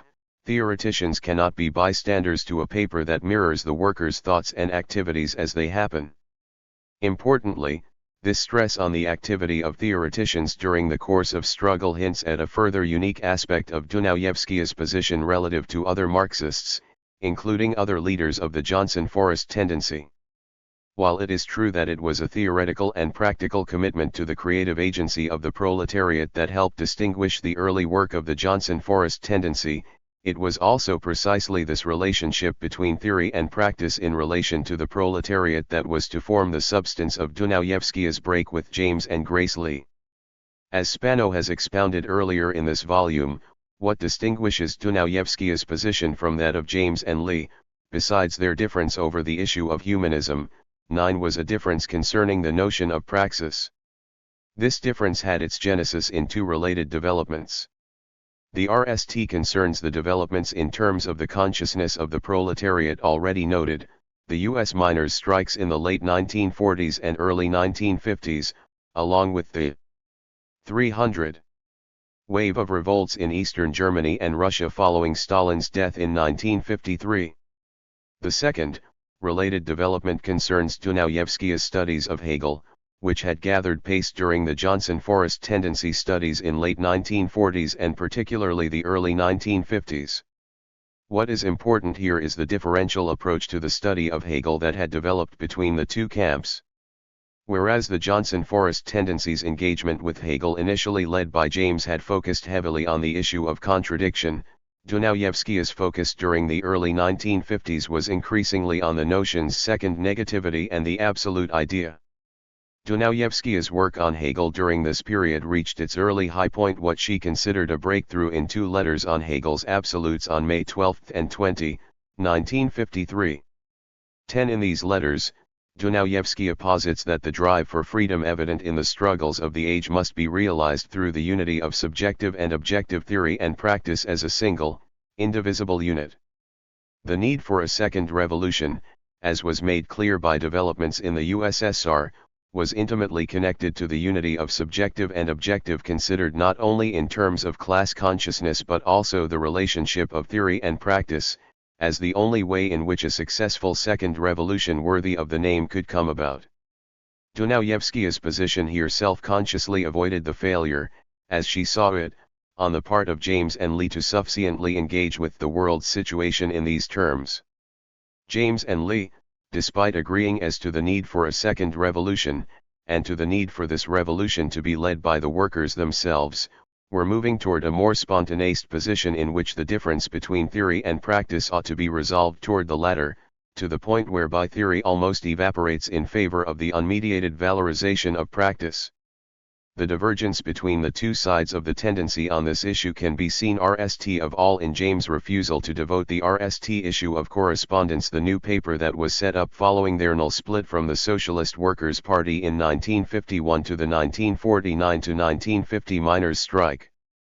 James and Lee were also moving further from Marxism as an explanatory device and political strategy. The fruits of this shift are evident most clearly in the book Facing Reality, written primarily by James and Lee after the breakup of the Johnson-Forrest tendency, in which the opening line proclaims that the whole world today lives in the shadow of the state. 301. Power. Dunayevskaya rightly accused James and Lee of abandoning Marxism here, noting that now statism has become the evil, not state capitalism. Although Facing Reality did emphasize the importance of the Hungarian Revolution and the workers' councils that had sprung up during this movement, the book is strikingly devoid of Marxian terminology, with capitalism replaced by terms such as official society and a prominent declaration that philosophy, including Marxist philosophy, had reached its end. In contrast to James and Lee, Dunayevskaya, on leaving the Correspondence Group, set up News and Letters Committees, which was structured by a marked retention of their previous Marxist approach as well as the foregrounding of a newly formulated Marxist humanist philosophy that was to be announced in Marxism and Freedom.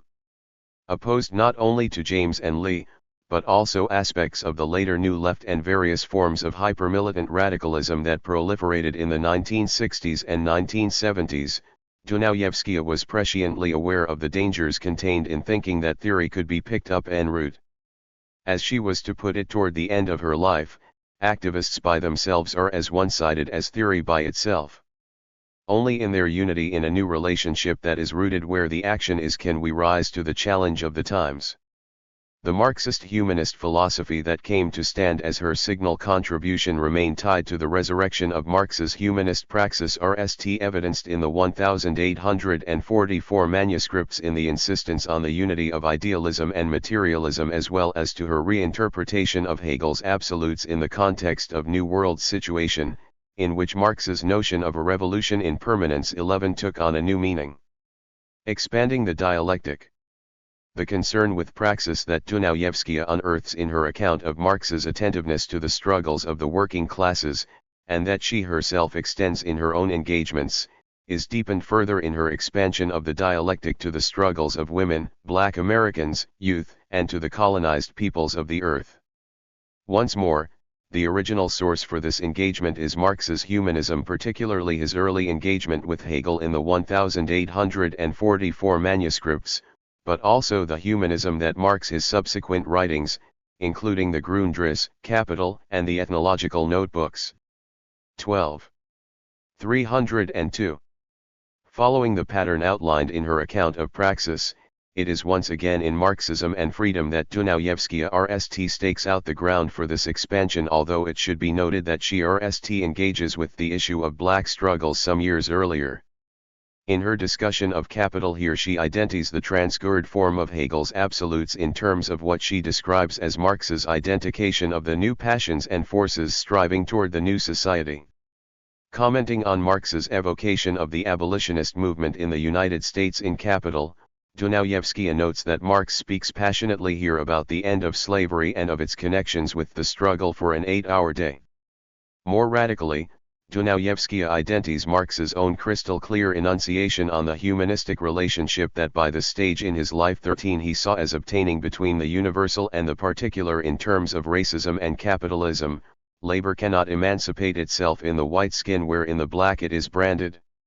Dunayevskaya's concern here is at once historical and contemporary, and ought to be seen as an extension of her recognition of the new stage of consciousness that she identified in the working class struggles against state capitalism in the US and the USSR.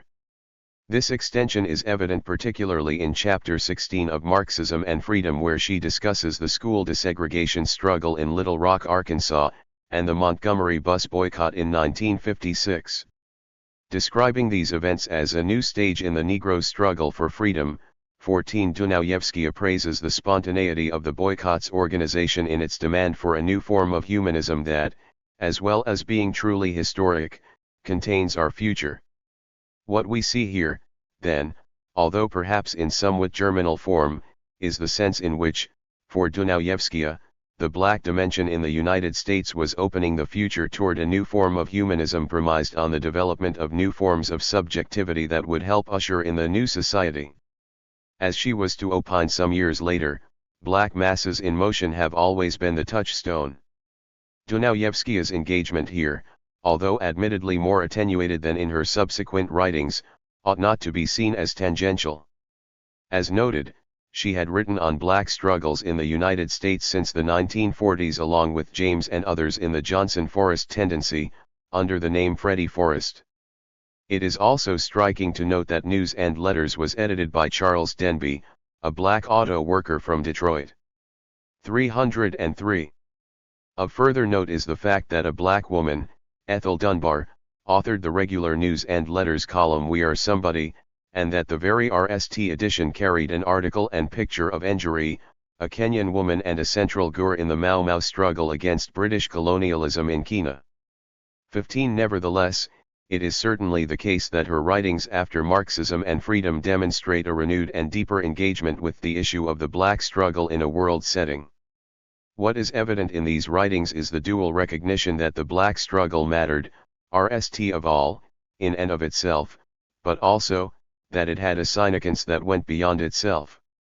This relationship is RST expressed in Marxism and Freedom, where Dunayevskaya stresses the issue of the alignment of the liberatory actions of black school children breaking down segregation in Little Rock, Arkansas, the wildcat strikes in automobile plants in Detroit, and other struggles for freedom the world over, including, as becomes evident in her work in the subsequent years, the African anti-colonial revolutions and worldwide women's liberation movement.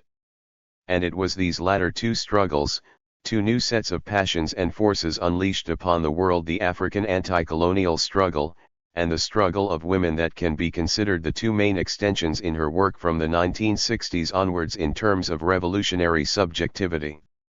The RST of these concerns is expanded most significantly in Philosophy and Revolution, from Hegel to Sartre and from Marx to Mao, in which Dunayevskaya proclaims that the African revolutions opened a new page in the dialectic of thought as well as in world history.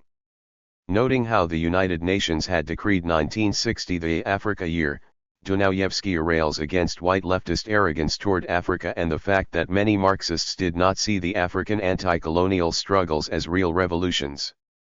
To this end, she approvingly cites the humanist Marxist proclamations of Gurs such as Leopold Sédar Senghor 16 and Frantz Fanon, praising their deep and avowed commitment to universal as well as particular freedom. Of Fanon, who she was most impressed with, the more revolutionary of the two, she stresses that it is not true that he has only the black in mind, but that this new humanism is global as well as revolutionary, it is total as well as historically continuous.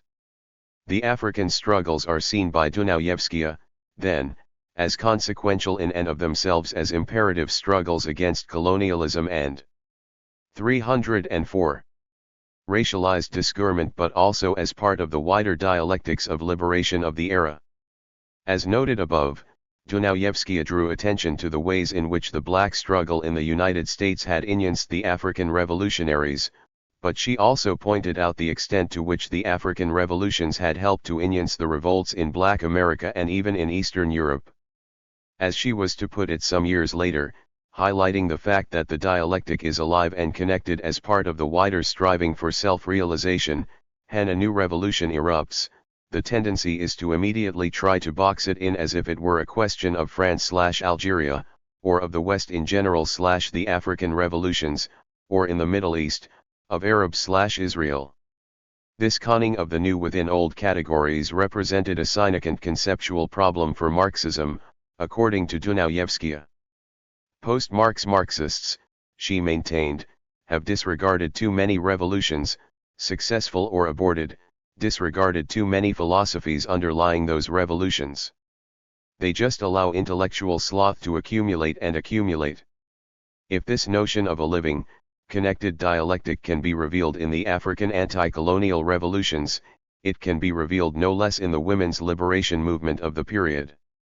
Once more, the expansion of the dialectic to the liberation of women was hardly a new concern on the part of Dunayevskaya.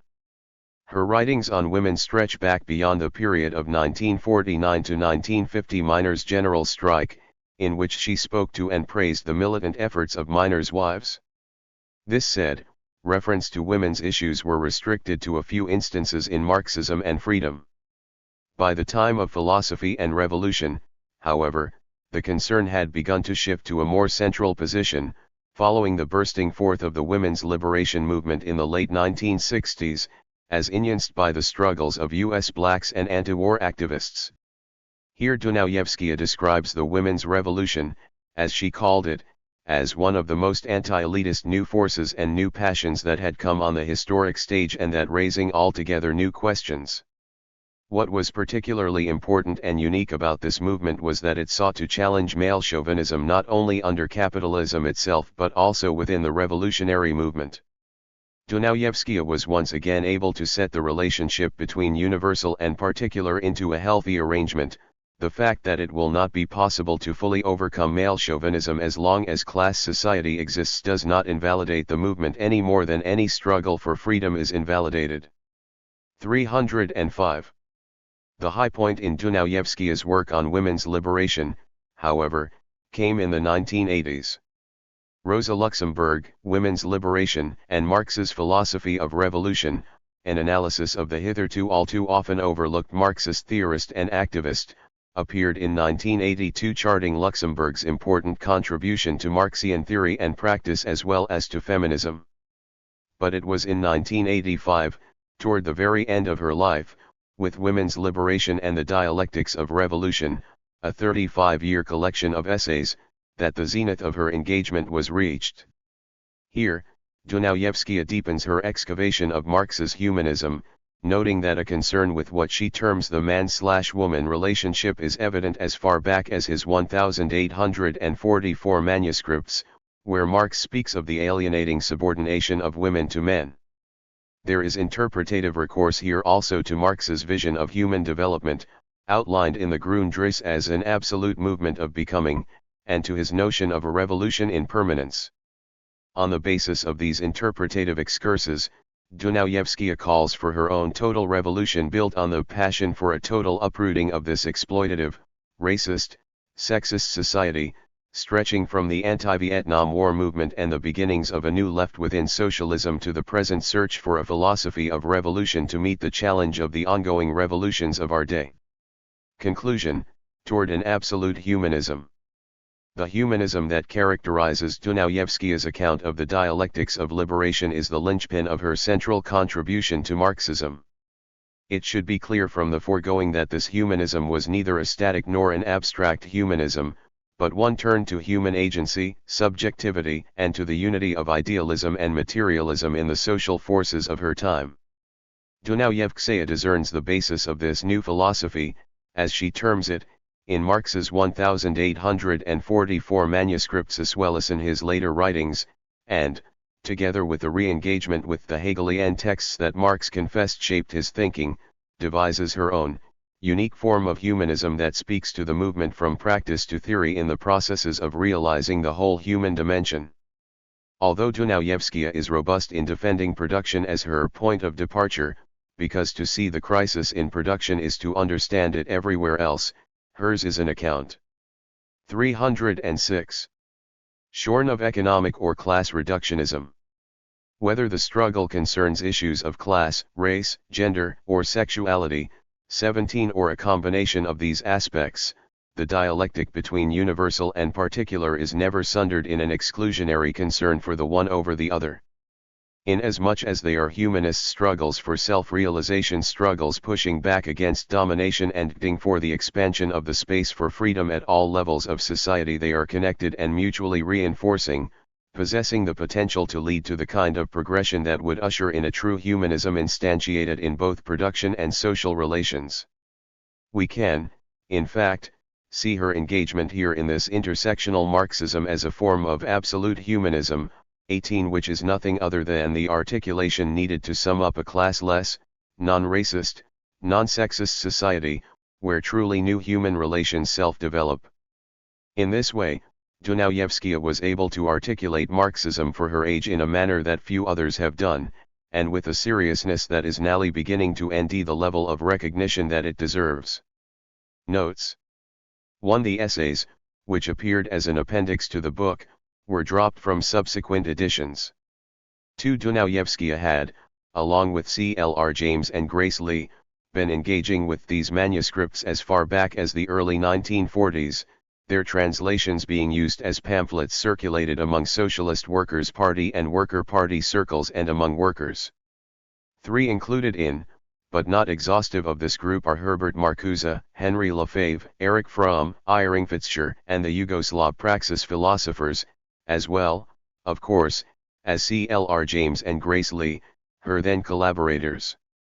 4. Althusser had, however, been working on Marx since early 1950s, in a way which directly prefigures his writings of the 1960s. 5. As Dunayevskaya was to say some years later, the supreme example of this alienation is that even living labor takes the form of a commodity. 6. The group was led by J.R. Johnson, Freddie Forrest, and Rhea Stone. 7. These, and a further analysis is Russia part of the collectivist epoch of society, which was unpublished during her lifetime, can be found in the Marxist humanist theory of state capitalism. 307. 8. A case in point, especially given their correspondence, and the fact that he wrote the preface to Marxism and Freedom, is Herbert Marcuse. See Dunayevskaya's Intellectuals in the Age of State Capitalism, where she explicitly takes Marcuse to task for his account of the backwardness of the working class, as well as his related elision of Lenin and Stalin. It is also worth noting that Trotsky continued to speak of the immaturity of the proletariat, something Dunayevskaya herself commented on. 9. This difference can be seen in State Capitalism and World Revolution, authored primarily by C.L.R. James, with some parts by Raya Dunayevskaya and Grace Lee. Here, in the philosophical section, mostly written by Grace Lee, humanism is considered as either Christian or existentialist, and as such as reactionary and unsuited to the issue of class struggle.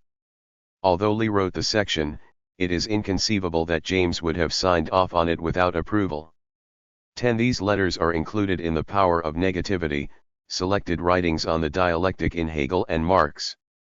11. Marx speaks of the need for a revolution in permanence against the bourgeois in his 1850 address to the Communist League, in the aftermath of the failed revolutions of 1848. 12. Dunayevskaya was one of the RST thinkers to seriously study Marx's ethnological notebooks, written late in his life and published only in the 1970s, and discussing colonized and indigenous peoples across the world. 13. See Anderson for a detailed account of the shifts in Marx's thinking on this score.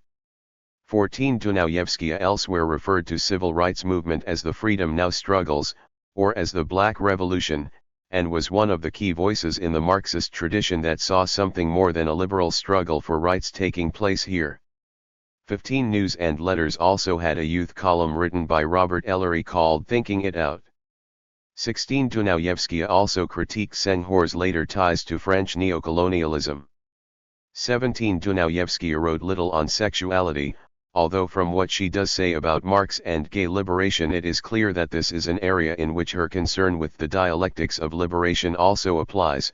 People want to have a conclusion on the question of love, what is love, whether it's physical, whether it's emotional, whether it's total, and all that sort of thing. But I don't think it's correct for us to try and solve it for others. I think what we have to do is to create the conditions for everyone to be able to experiment with choices, in love, in the family, and I don't think we'll really have those choices until we get rid of capitalism. 18 Dunayevskaya here is self-consciously referencing Gramsci's notion of the same name, which she develops in her own direction, as is evident here. Chapter 16.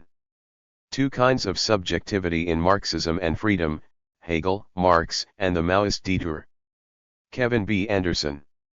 It is over 6 decades since the publication of Raya Dunayevskaya's Marxism and Freedom, a work both of its time and out of joint with its time, in the sense that it was ahead of its time. First published in 1958, at the height of the Cold War, but also not long after the Hungarian Revolution of 1956, it was one of a number of writings in the period that put forth a democratic, humanist, and revolutionary Marxism, both against the Russian Stalinist system and against the liberal democratic capitalism of the US and Western Europe. This was the same period when E. P. Thompson broke away from the British Communist Party over Hungary, and when Edgar Morin and others formed the Arguments Group in France, both of them reacting against the brutal Russian intervention in Hungary. K. B. Anderson. Department of Sociology, University of California, Santa Barbara, CA, USA. Email, kanderson@soc.ucsb.edu. 312. Revolutionary Humanist Subjectivity. Dunayevskaya had long since broken with Stalinism, some 30 years earlier, and had gone on to write economic analyses in the 1940s of the USSR as a totalitarian state capitalist society. For her, therefore, the newness of Hungary 1956 lay not so much in any proof of the reactionary, anti-worker character of the Russian and East European Stalinist regimes, as in the proof it offered that contra Orwell and Arendt, totalitarianism could never extinguish the struggle for human liberation, and contra the Hungarian Revolution's liberal supporters, the emergence of workers' councils and the Marxist intellectuals of the Peto Circle showed that a third way was possible, a socialist humanism that was entirely different from both Stalinism and Western liberalism. As she wrote with respect to the workers' councils, when all said that everything was over, the Hungarian workers' councils sprung up, they began to GHT in the factories, which they were using as their places of refuge, the workers evolved new ways of GTing, both on the job and when they walked out on strike. Another mass movement of the period, the Montgomery bus boycott of 1955 to 1956 in Alabama, also figured prominently in Marxism and Freedom. In her treatment of what is now seen as an epochal event that launched the civil rights movement, Dunayevskaya stressed its grassroots character, rather than the role of the leadership of the newly prominent Martin Luther King. She noted that the movement had no visible hierarchy. Rather, it was governed through mass meetings held as often as 3 times per week. She also singled out the fact that in boycotting the buses for over a year, the black working class had to arrange its own informal transportation networks in the face of threats and repression from the state and the Ku Klux Klan. In declaring, clearly, the greatest thing of all in this, spontaneous organization was its own working existence, she was pointing to its revolutionary potential. For that phrase, its own working existence, would have been known to any serious Marxist as the one Marx had employed in the Civil War in France, his epochal analysis of the Paris Commune of 1871, the great social measure of the Commune was its own working existence. So too for the Montgomery bus boycott, the movement that launched over a decade of revolutionary activity on the 313 part of African Americans and their allies, much of it based upon grassroots political activism and organizing rather than hierarchical forms of organization. Concerning the period just before the book appeared, Dunayevskaya also singled out the new stage reached by the U.S. labor movement. On the one hand, workers were increasingly distancing themselves from the newly powerful labor bureaucracy, which undercut union democracy and had tied labor to the state ever since the Second World War. On the other hand, at a time of Fordist high wages in some major industries, the new stage of production represented by automation became a dividing line between rank-and-file workers and the political and economic establishment. Importantly, as Dunayevskaya saw it, that establishment included not only the corporations, the government, and the liberal social scientists who advised capital and the state from the universities, but also the trade union bureaucracy itself. For their part, rank-and-file workers feared and opposed automation, both because it was creating mass unemployment and because it was heightening the alienated labor in their workplaces. Workers, Dunayevskaya held, were demanding nothing less than the end of the division between mental and manual labor. She summed this up with a reference to the young Marx, thus, the workers, the American workers, made concrete and thereby extended Marx's most abstract theories of alienated labor and the quest for universality.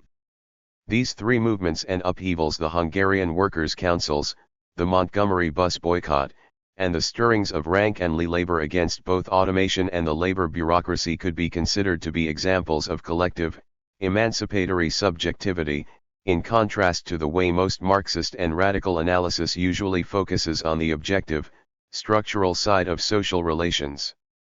The two most prominent examples of these kinds of objectivism could be found in mainstream sociology, which gave little space to social movements or to resistance, and Russian Stalinist orthodoxy, which stressed the economic base over everything else, pointing to the rapid industrialization of the USSR as a success story despite the terrible human price it enacted on the population. To Dunayevskaya, the emergence of these three new forms of collective subjectivity in the 1950s revealed a new stage of opposition to the rule of capital. This new opposition was emerging not from organized parties of the left, nor was it inspired by leftist intellectuals, rather, it came from the grassroots participants' own life experience, from their own organization and practice. Implicitly referencing not only Stalinism, social democracy, 314, and liberalism, but also orthodox Trotskyism, Dunayevskaya was incisive in outlining the actions and the thinking of the new, alternative types of social movements that had emerged in the 1950s. In truth, while the intellectual void today is so great that the movement from theory to practice has nearly come to a standstill, the movement from practice to theory, and with it, a new unity of manual and mental labor in the worker, are in evidence everywhere. This movement from practice to theory was the underlying theme of Marxism and freedom. It captured the spirit of an era that was to see mass social movements, many of them marked by spontaneity, in the 1960s and after. It was obviously a repudiation of the top-down politics of both social democracy and what is usually termed the Leninist vanguard party. In this sense, it anticipated not only the 1960s, but also events like the wave of revolutions and protests that have impacted so many countries since the Arab revolutions of 2011, from the Indignados in Spain to Occupy Wall Street in the US, and from Gezi Park in Turkey to Nuit Debout in Paris, as well as more recent uprisings in Sudan, Hong Kong, Chile, Algeria, and Puerto Rico, among others. However, while Dunayevskaya believed RMLY in the creativity of spontaneous, sometimes leaderless movements, she did not, either in Marxism and Freedom or in her writings afterward, ever argue that the Marxist theoretician was therefore irrelevant, or a mere bystander. What was emerging, she held, was a movement from practice to theory, not a spontaneous movement that had no need for Marxist theory. What she did argue was that the greatest revolutionary thinkers had absorbed into their philosophical perspectives the creativity of the movements from below of their times, while at the same time offering those movements some theoretical and political direction. And this had organizational implications as well. This commitment to theory differentiated Dunayevskaya from her erstwhile U.S. colleague, the great Afro-Caribbean Marxist, C.L.R. James. Despite many commonalities with Dunayevskaya, James hewed to a more spontaneist position. So did other contemporary groups that also exhibited commonalities with Dunayevskaya's position, like Socialisme ou Barbarie in France, and later, the Italian operists. As Frédéric Montferrand notes in his well-researched new preface to the 2016 French edition, thus, where C.L.R. James called after 1955 for the abolition of the distinction between party and mass, the author of Marxism and Freedom never seems to have 315. Really renounced the need to form a revolutionary organization relatively autonomous from the social movements. It is also important to note that Dunayevskaya's movement from practice was not a trans-historical concept. This movement from practice was linked to a specific form of capitalism, the stage of state capitalism that she saw as having arisen out of the crisis of monopoly capitalism, which had, in turn, been brought about by the Great Depression and the transformation of the Russian Revolution into its opposite. This generated three basic forms of state capitalism, those found in Nazi Germany, Stalinist Russia, and Roosevelt's New Deal. In all three instances, a central stress was placed on a planned economy as the solution to the anarchy of the market, as well as on the promise of greater economic security and an increase in the standard of living of the masses. All three versions of state capitalism increased the power and size of the state apparatus, including its security and military side. All three strove for world domination in forms that fused the political and the economic. All three incorporated science, technology, and a new type of scientific and social scientific intellectual into their quest capital accumulation and military strength through centralized planning. Such commonalities did not exclude differences, however. Stalinist Russia more thoroughly eliminated private economic ownership, whereas the New Deal and Nazism evidenced more hybrid structures that allowed many aspects of the older monopoly capitalism to continue.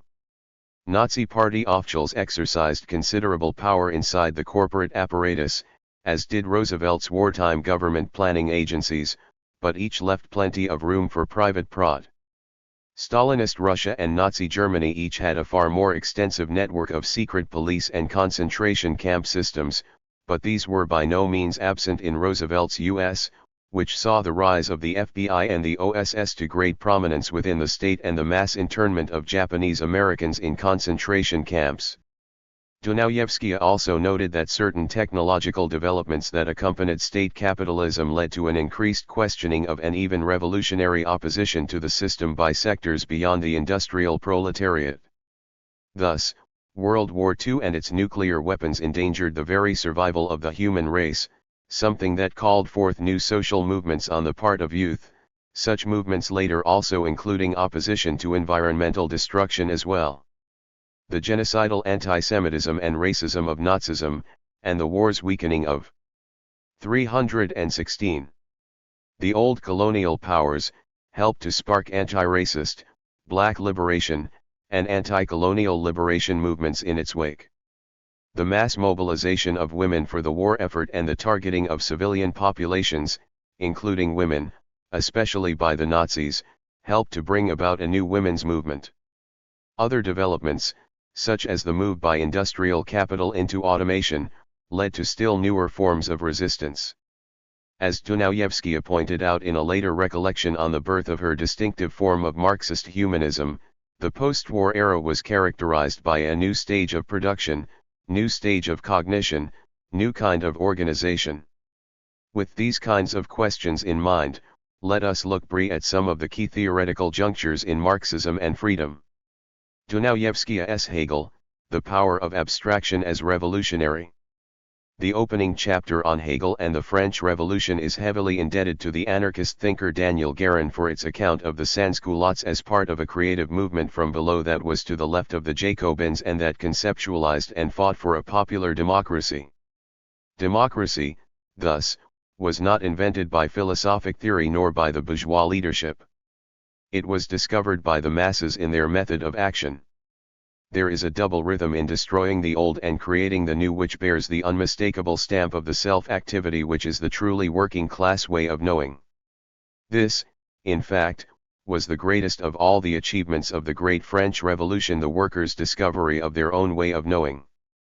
Dunayevskaya's brief account of Hegel, which was in part the product of a dialogue with Herbert Marcuse, is an impressive summation that illuminates the truly revolutionary aspects of his philosophy. Dunayevskaya stresses the impact of the French Revolution and its aftermath on the German creator of the modern form of dialectics. She also notes how the young Hegel singled out the phenomenon of alienated labor, writing that the consciousness of the factory worker is degraded to the lowest level of dullness. An important limitation of Hegel's treatment of alienation is seen in the fact that the worker was here a passive, even ignorant object, rather than a creative subject. Thus, despite his insight into the conditions suffered by the workers, Hegel could not yet discern the yearning for a creative and non-exploitative form of labor that was to imbue the modern working class movement in its most revolutionary moments. That would have to wait for Marx. In this sense, Hegel revealed a gap in his thinking concerning the industrial worker when he brought his dialectic down to the circumstances of his own society and became trapped in his own class prejudices. But at a more abstract level, in his famous dialectic of lordship and bondage in the phenomenology of spirit, labor remained integral to his philosophy. Here, writes Dunayevskaya, Hegel shows that the bondsman gains a mind of his own and stands higher than the lord who lives in luxury, does not labor, and therefore cannot really gain true freedom. Over a decade later, in Philosophy and Revolution, Dunayevskaya made a similar argument, but at a more general level. Hegel's thought, she wrote, became more revolutionary the further it drifted from the socio-political reality of his own time, precisely where Hegel sounds most abstract, seems to close the shutters tight against the whole movement of history. There he lets the lifeblood of the dialectic, absolute negativity, pour in. This was what she was to call the power of abstraction in dialectics, a phrase Marx used in the preface to Capital.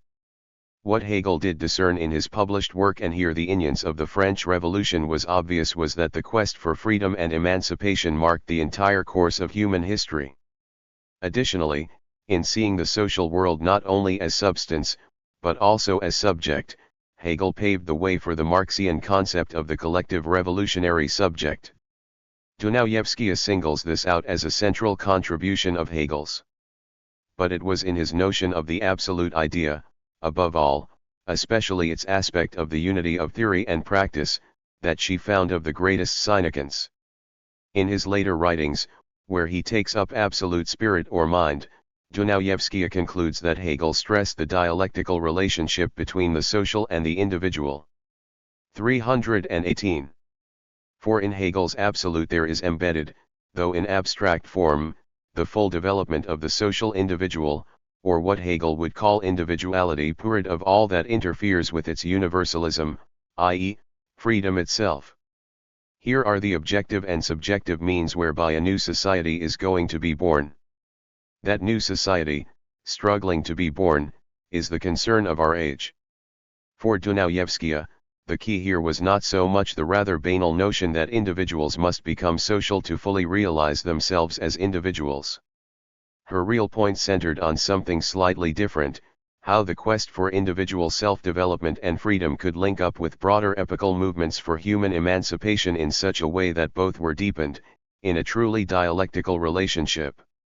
Thus, when Rosa Parks sat down on that bus in Montgomery, Alabama and deed the system of racial segregation, her quest for individual emancipation managed to link up with the universal in such a way that it helped touch off a whole era of revolutionary radicalism. Importantly, Dunayevskaya noted as well that Marx drew his concept of the negation from Hegel, whom he extolled in 1844 for having uncovered the dialectic of negativity as the moving and creative principle. At the same time, she critiques the retrogression into statism in the later Hegel, while also arguing for the enduring incience of the German idealist on Marx. Finally, the discussion of Hegel turns toward the Stalinist rejection of Hegel, especially his concept of negativity. Marx as a revolutionary humanist, who concretized the dialectics of race, class, and the state. With Marx, Dunayevskaya stresses the fundamental continuity of the young Marx of 1844 with Capital, not only in volume I, but also in volumes 2 and 3. I know of no other serious analyst of Marx who swam so easily in both the humanist/dialectical aspect, alienation, fetishism, dialectic, etc., and in concepts like the tendential decline in the rate of profit as the foundation of Marx's theory of economic crises and depressions. In its original 1958 edition, Marxism and Freedom contained as an appendix the RST published English translations of two of the most important of Marx's 1,844 essays, Private Property and Communism, 319, and Critique of the Hegelian Dialectic. The theme of Marx's revolutionary humanism continues into one of the 4 chapters devoted to his magnum opus, The Humanism and Dialectic of Capital Volume I.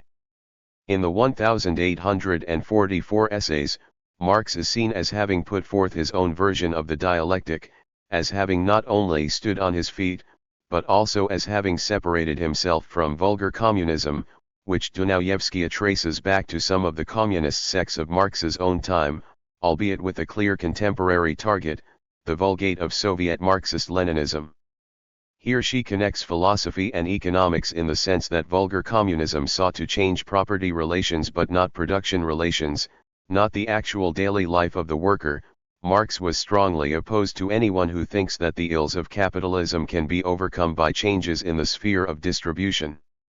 As for the Russian Stalinist ideologists, they focused on the merits of state property and therefore devoted incredible time and energy and vigilance to imprison Marx within the bounds of the private property vs. state property concept.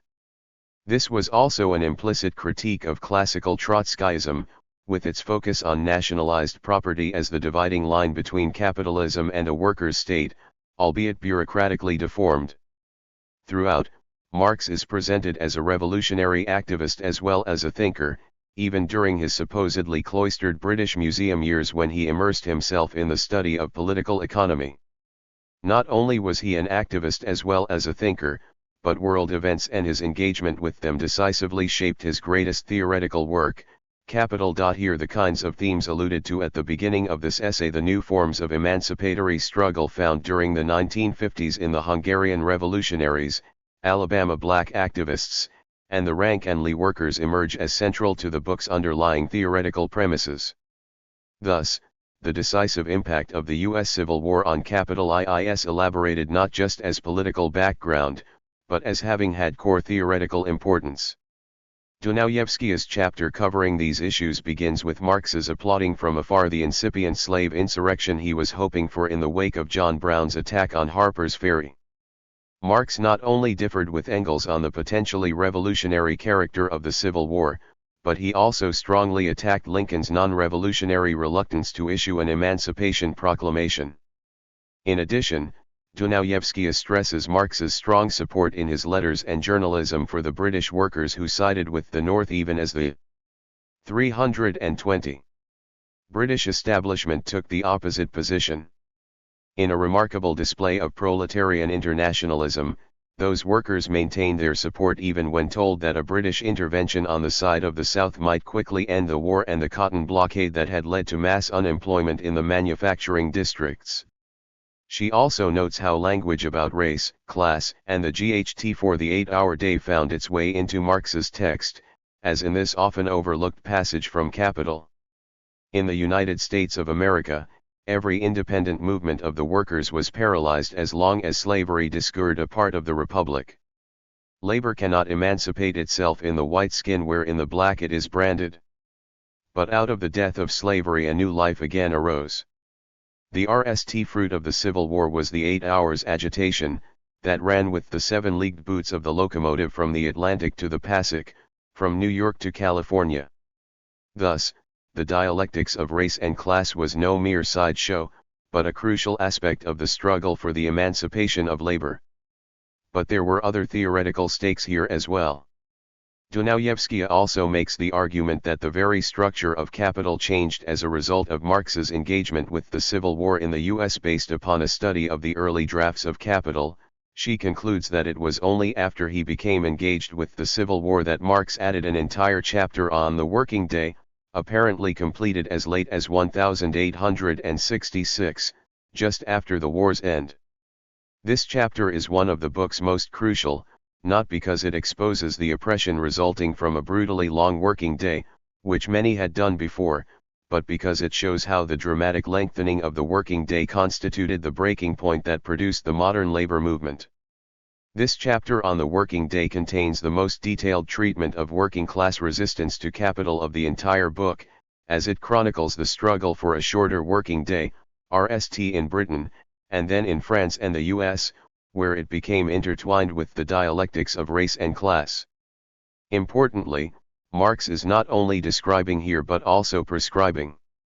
What he is suggesting in this chapter on the working day is that, short of actual proletarian revolution, the GHT for a reduced working day challenges capital in a fundamental way, more, for example, than that for higher wages. In dialectical terms, this struggle constituted a particularization, at a specific historical juncture, of the universal aspiration on the 321 part of the working class for a total change, for a communist society of free and associated labor.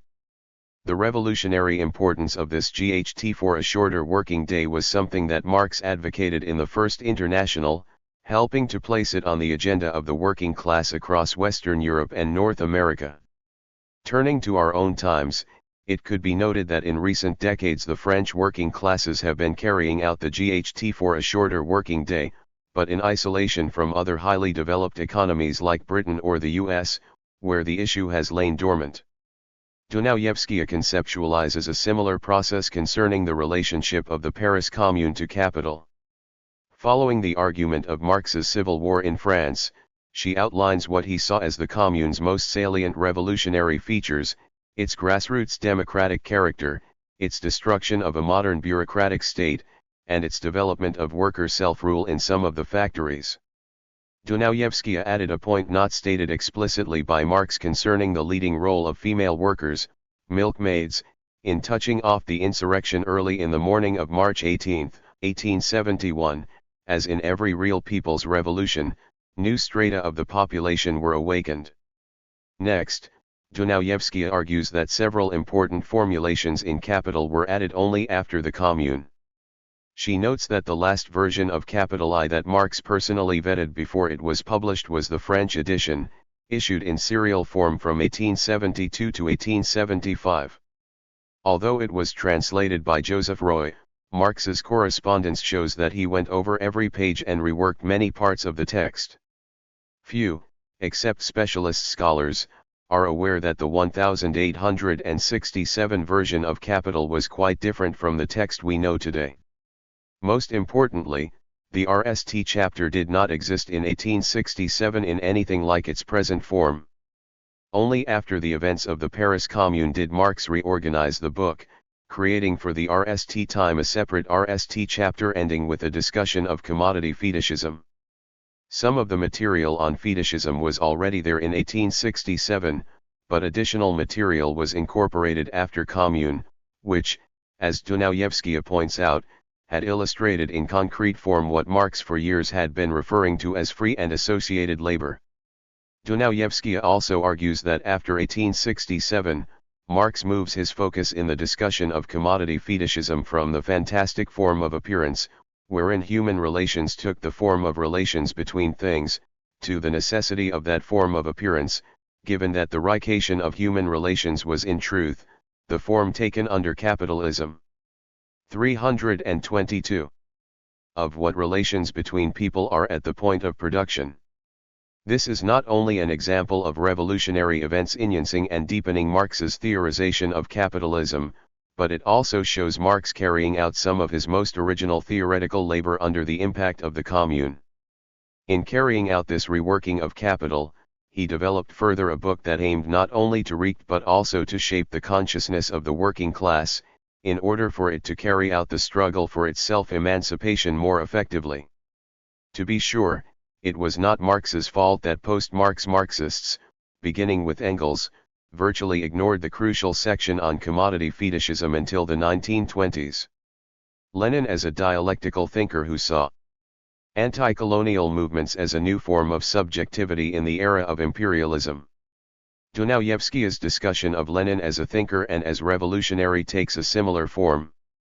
The early Lenin's notion of the vanguard party as elaborated in 1902 in What Is to Be Done?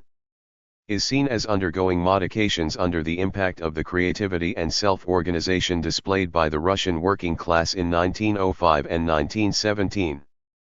Moreover, in anticipation of many recent discussions by Lars Lih and others, that early form of vanguardism is shown to have been not that different from the prevailing concept of organization in the Second International. However, in contrast to Lih, Dunayevskaya does not view this as something positive in Lenin. As she sees it, Lenin in 1902 merely brought to its logical conclusion Karl Koskai's formulation to the effect that workers on their own could achieve trade union but not socialist consciousness. The latter was seen by Lenin, erroneously in Dunayevskaya's eyes, as something that could only be brought to the workers by radical intellectuals. The First World War served to undermine Lenin's support for Koskai and the other chief theoreticians of the Second International, leading him to embark upon the formulation of Marxist perspectives aimed at a general and global audience rather than only Russian one. Was this a result of a steadfast adherence to earlier revolutionary principles or a new departure for Lenin?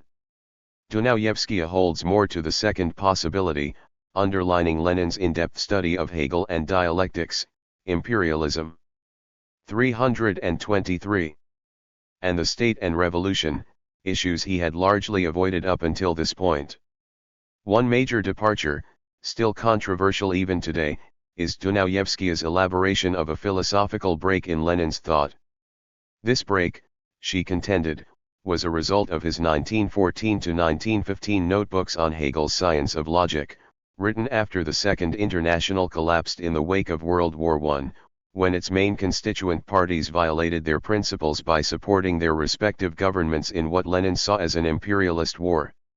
These notebooks implicitly repudiated his crudely materialist and reductionist 1908 treatise in Marxist philosophy, materialism, and empirio-criticism.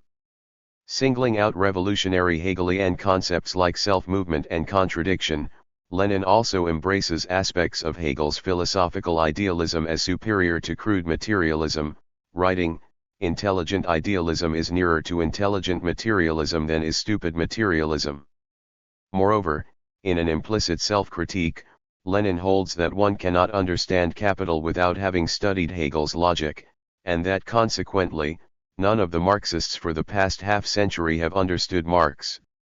While Henry Lefebvre translated and introduced Lenin's notebooks on Hegel to the French public over 2 decades before they appeared in English in Marxism and Freedom, he did not, until 1959, acknowledge a break in Lenin's philosophical thought after 1914. In contrast, Dunayevskaya had developed her concept of such a break in a dialogue with C.L.R. James and Grace Lee Boggs in the 1940s. One, as Dunayevskaya saw it, Lenin theorized the development of the capitalist economy into its monopoly stage and the concomitant emergence of imperialism soon after his study of Hegel, in part on the basis of the new dialectical insights he gained from his study of the German philosopher. At this point, Lenin became dissatisfied with what he regarded as Rudolf Hilferding's non-dialectical theorization of monopoly capitalism. First, this was because Hilferding underplayed how a radical transformation took place within competitive capitalism, seeing the change toward monopoly as a more or less incremental, evolutionary development. Dunayevskaya writes that for Lenin, monopoly capital was instead the result of a development through contradiction, through transformation into opposite. Second, Lenin taxed Hilferding and even some of his Bolshevik comrades, such as Nikolai Bukharin, for not addressing changes brought. 324. About by imperialism at the subjective level, that is, of the experience and struggles of the working people in both the imperialist lands and the colonies.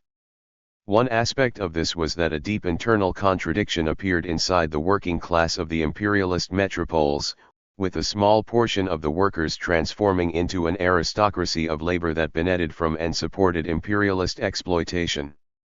As Lenin saw it, that stratum also formed the core of those elements of the working class that supported the First World War.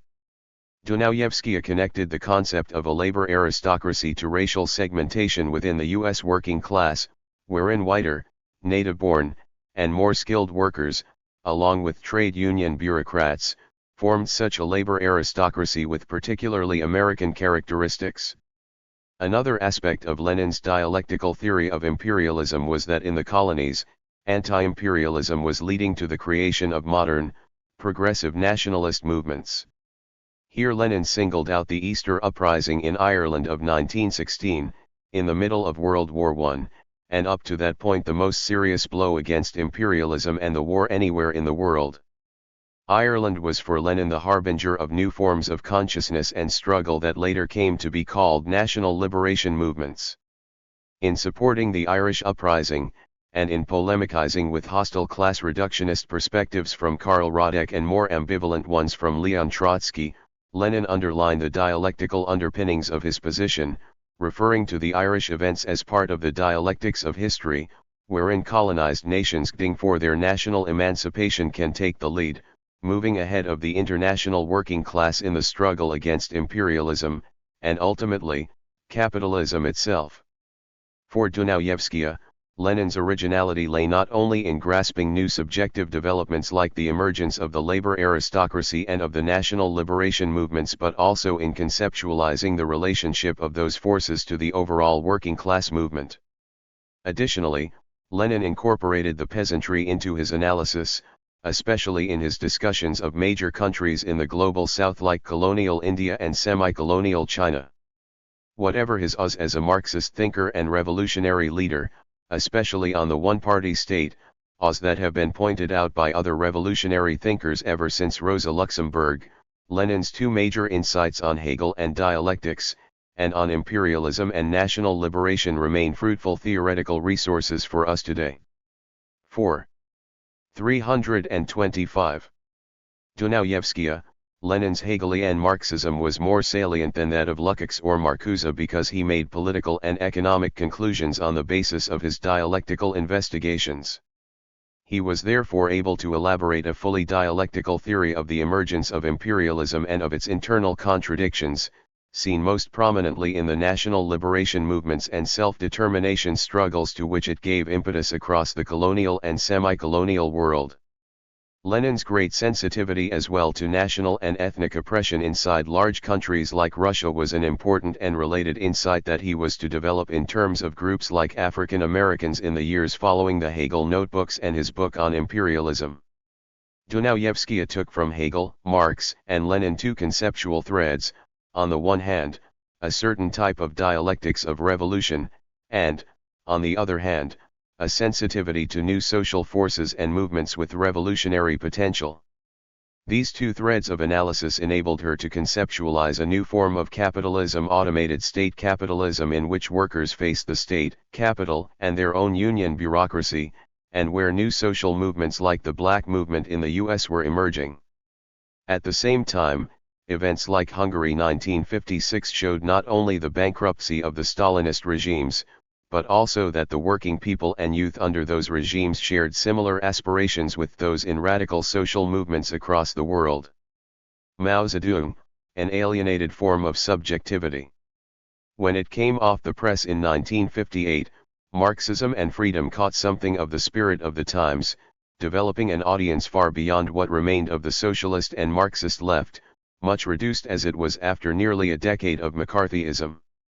Its impact was amplified by the fact that the book made available for the RST time in English two of Marx's essays from the 1844 manuscripts.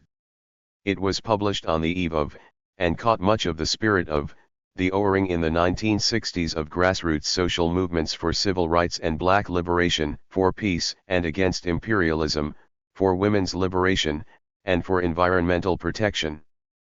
Dunayevskaya's Marxist humanism had weathered the McCarthyite 1950s, not only because it was always liberationist and opposed to all forms of state capitalism and totalitarianism, and thus could not easily be linked to Stalinism, but also because it aligned with the zeitgeist in skewering elitist, top-down forms of radical and revolutionary. 326. Organization, in favor of extolling creativity from below. As we have seen, Dunayevskaya's concept of a movement from practice that was itself a form of theory credited ordinary working people and black grassroots activists not only with creativity of action, but also with a certain creativity of thought, especially with respect to critiquing and resisting the new type of alienated labor that arose with automated capitalism, a mutation still in progress over 6 decades later. On the issue of revolutionary subjectivity, Dunayevskaya liked to quote Lenin's Hegel notebooks at the point where he wrote that the world does not satisfy man and man decides to change it by his activity.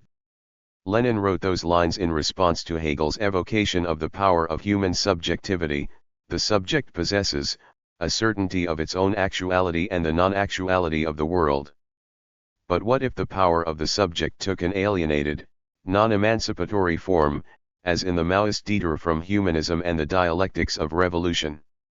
For just as Marxism and freedom was coming off the press in 1958, Mao Zedong was beginning to put forth China as an independent pole of Marxist revolution, and one which was soon to enter into competition with the reigning form of Stalinist orthodoxy emanating from Nikita Khrushchev's Soviet Union. As is well known, Khrushchev, like his mentor Stalin, stressed objective economic growth and raising the standard of living through economic planning by a centralized, still largely totalitarian state apparatus. He also sought a degree of great power equilibrium with the US, as exemplified by his slogan of peaceful coexistence. For his part, Mao in the 1950s and 1960s stressed confrontation, disruption, and revolutionary will, in what amounted to an alienated, state capitalist form of subjectivity. He zigzagged from the liberalizing 100 Flowers campaign of 1957 to the repression of the students and intellectuals who had taken up his invitation to speak out, and from the massive famine created by his 1958 Great Leap Forward in the countryside to his equally destructive Cultural Revolution of 1966. In so doing, Mao, again and again, experimented with forms of what he considered to be revolutionary will in order to make China leap ahead of other developing countries. This was a truly alienated form of subjectivity. For a time, the spirit of Maoist resistance and subjectivity attracted many young people, this writer included, as could be seen in groups like Students for a Democratic Society or the Black Panther Party in the US, or the Maoistinianist intellectuals, especially numerous in France. 327. Like Louis Althusser, Michel Foucault, Jean-Paul Sartre, and Simone de Beauvoir. 3. The turn toward Maoism did help to make anti-colonialism and anti-racism more central to the concerns of Western intellectuals. It also helped to undermine the deterministic objectivism of Russian Stalinism, which had little room for the human subject, collective, or individual. But Maoism's form of subjectivism also harmed the left in decisive ways, as Barbara Epstein has noted. Maoism was taken to mean that it was incumbent upon Maoists to organize revolutions, which did not require populations already oriented in that direction, but could be brought about, more or less regardless of circumstances, by sufficiently disciplined, dedicated, and skilled groups of revolutionaries.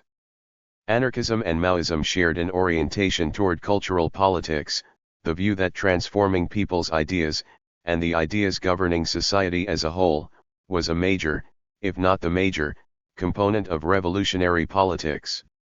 The rhetoric of violence and the threat of actual violence drove many, especially women, out of the movement, and the expectation of imminent revolution led to widespread disappointment. Outside Western Europe and North America, Mao strongly influenced movements and parties with substantially larger mass followings, especially in India, Indonesia, and Peru, almost always with negative effects on the possibilities for radical change.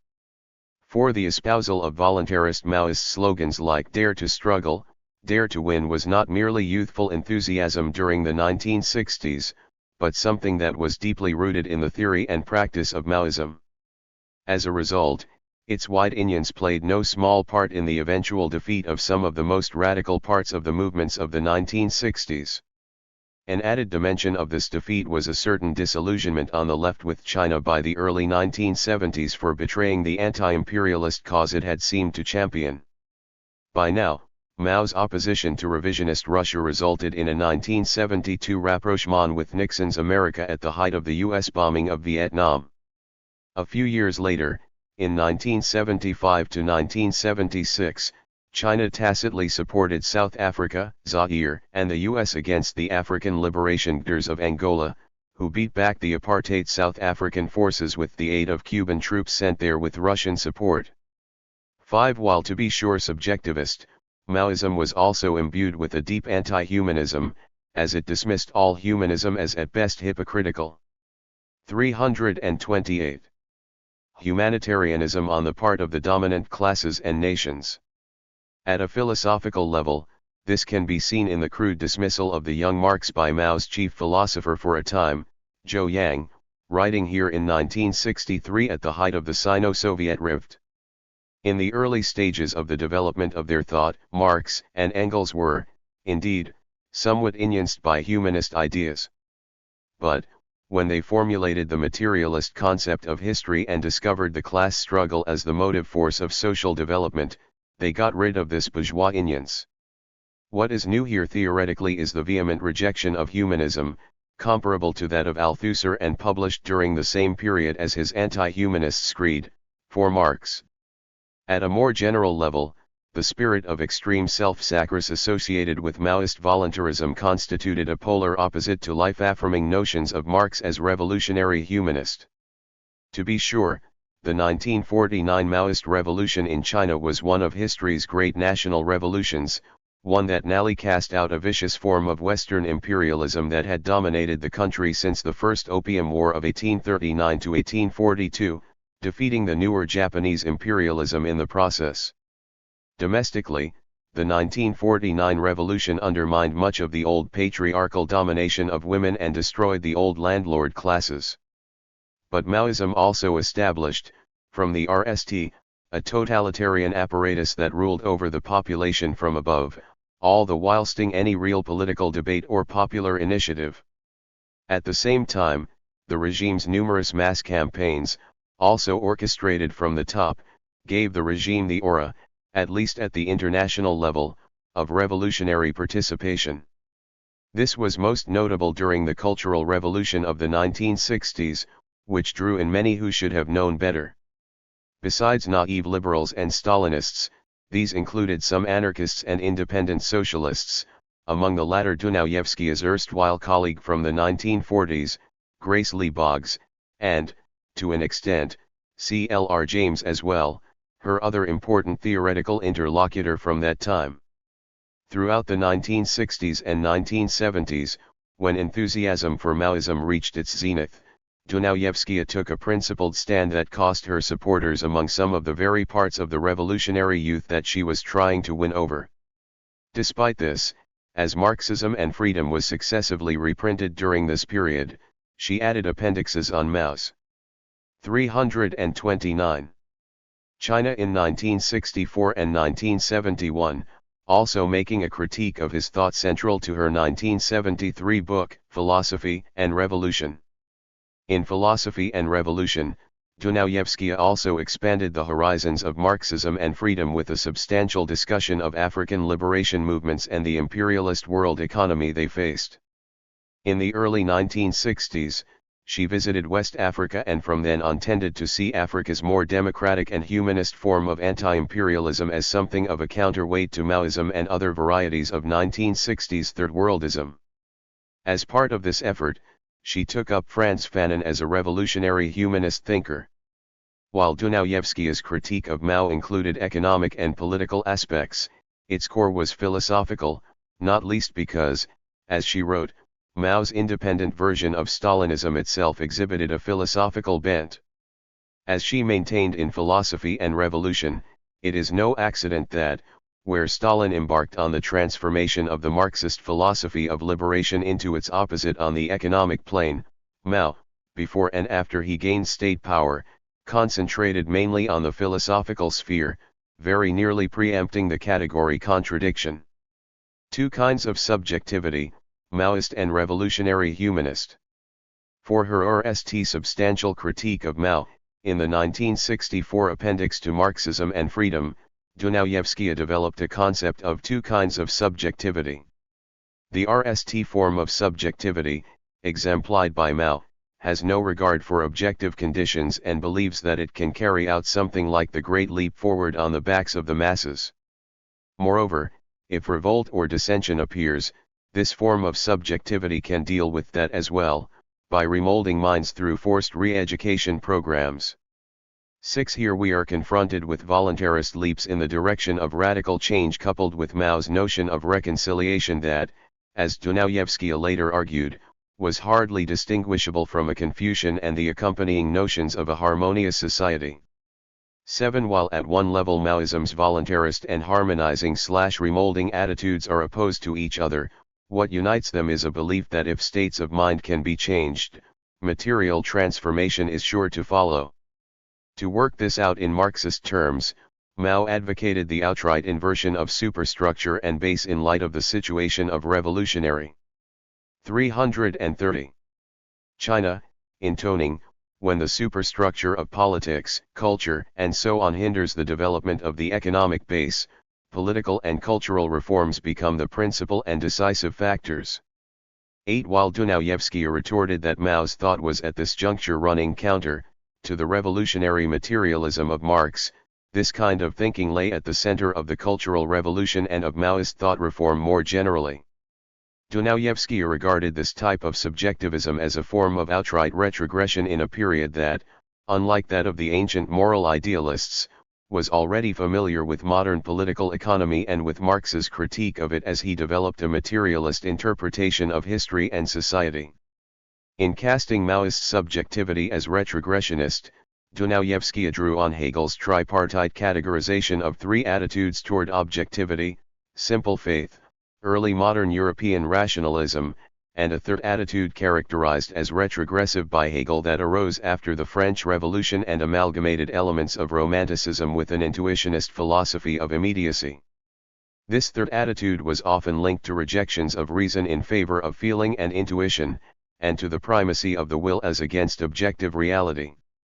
Dunayevskaya connected Hegel's third attitude to Mao's thought, wherein the modern version of the intuitionist and voluntarist alternative to dialectics has indeed led down a retrogressionist path of primitive accumulation of capital.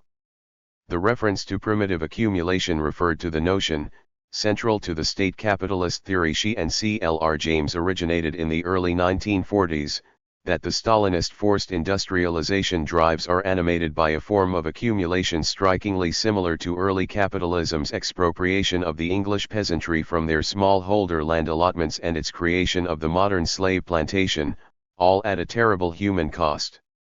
It is likely that Dunayevskaya was also referencing, at a more specific level, the counterproductive gyrations of Mao's Great Leap Forward, where peasants were pushed into collective living spaces termed people's communes. There, the Chinese peasants were also enjoined to produce steel in backyard furnaces without proper technology or training, with predictably adverse results. The disruption of agriculture led in turn to a famine that killed over 20 million people. 331. As against Maoist subjectivism, Dunayevskaya's second form of subjectivity centers on the kinds of issues discussed in the beginning section of this chapter on revolutionary humanist subjectivity, where I considered the Hungarian Revolution, the Montgomery bus boycott, and the wildcat strikes of rank-and-lee labor, as well as the dialectical notions of subjectivity that emerged from her consideration of Hegel and Marx. This second form of subjectivity, she writes, is the subjectivity that has absorbed objectivity, that is, through its struggle for freedom it gets to know and cope with the objectively real. Here she again offers the Hungarian revolutionaries of 1956 and the Paris Communards as examples. In this type of subjectivity, the collective revolutionary subject expresses something that is objective, that the situation has changed and that the old ways cannot go on any longer. Here the revolutionary subject is not voluntarist, for it is in tune with its epoch and its material situation, while at the same time reaching beyond both toward a positive future. This subjectivity is of the same type that Dunayevskaya and D.S. evidenced at a theoretical level in the revolutionary thought of Marx, who wrote that he had no abstract ideals to realize but was instead responding to and theorizing the real movement of self-emancipation of labor. Thus, it is important to note that a subjectivity that has absorbed objectivity is also found in the best philosophical and revolutionary thinkers, above all Marx. These thinkers theorized with acuity the social conditions and the aspirations of actually existing social forces like the working class. Of course, it is not always easy, in the heat of the moment, to discern which kind of subjectivity is emerging, whether that of a subjectivism disconnected to the collective human subject and to its epoch, or one that has made those connections, and thus a subjectivity that has absorbed objectivity. But Dunayevskaya enjoins us to make such an effort as part of the concretization of Marxism in one's era, as she did in her analysis in real time of the Hungarian Revolution and the Montgomery bus boycott. These revolutionary dialectical analyses have, I would argue, stood the test of time. While diametrically opposed to one another, the voluntarist subjectivity of Maoism and the Marxist humanist notion of a subjectivity rooted in objectivity do, nevertheless, share something in common.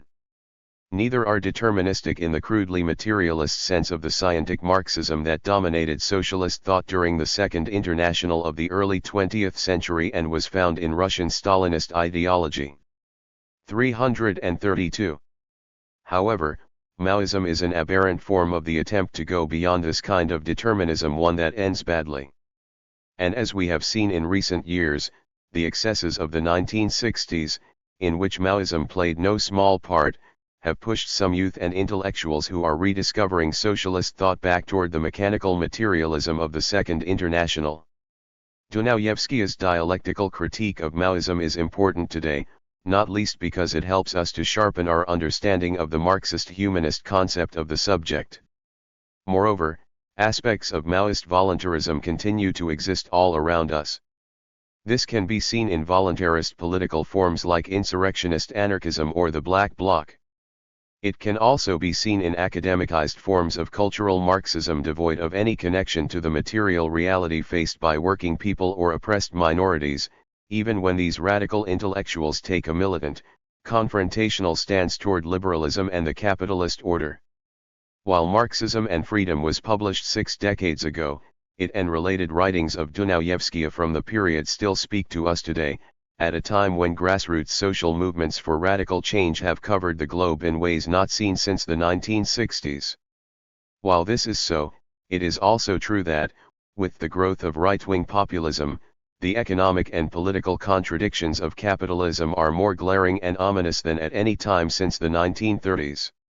This unprecedented situation compels Marxists of the 20th century to rethink our old categories, especially those inherited from either social democracy or Stalinism, whether in its Russian or Chinese varieties. In carrying out for today the needed creative engagement with Marx and Marxism, one that is rooted in both dialectics and material reality, the Marxist humanism of Raya Dunayevskaya is indispensable.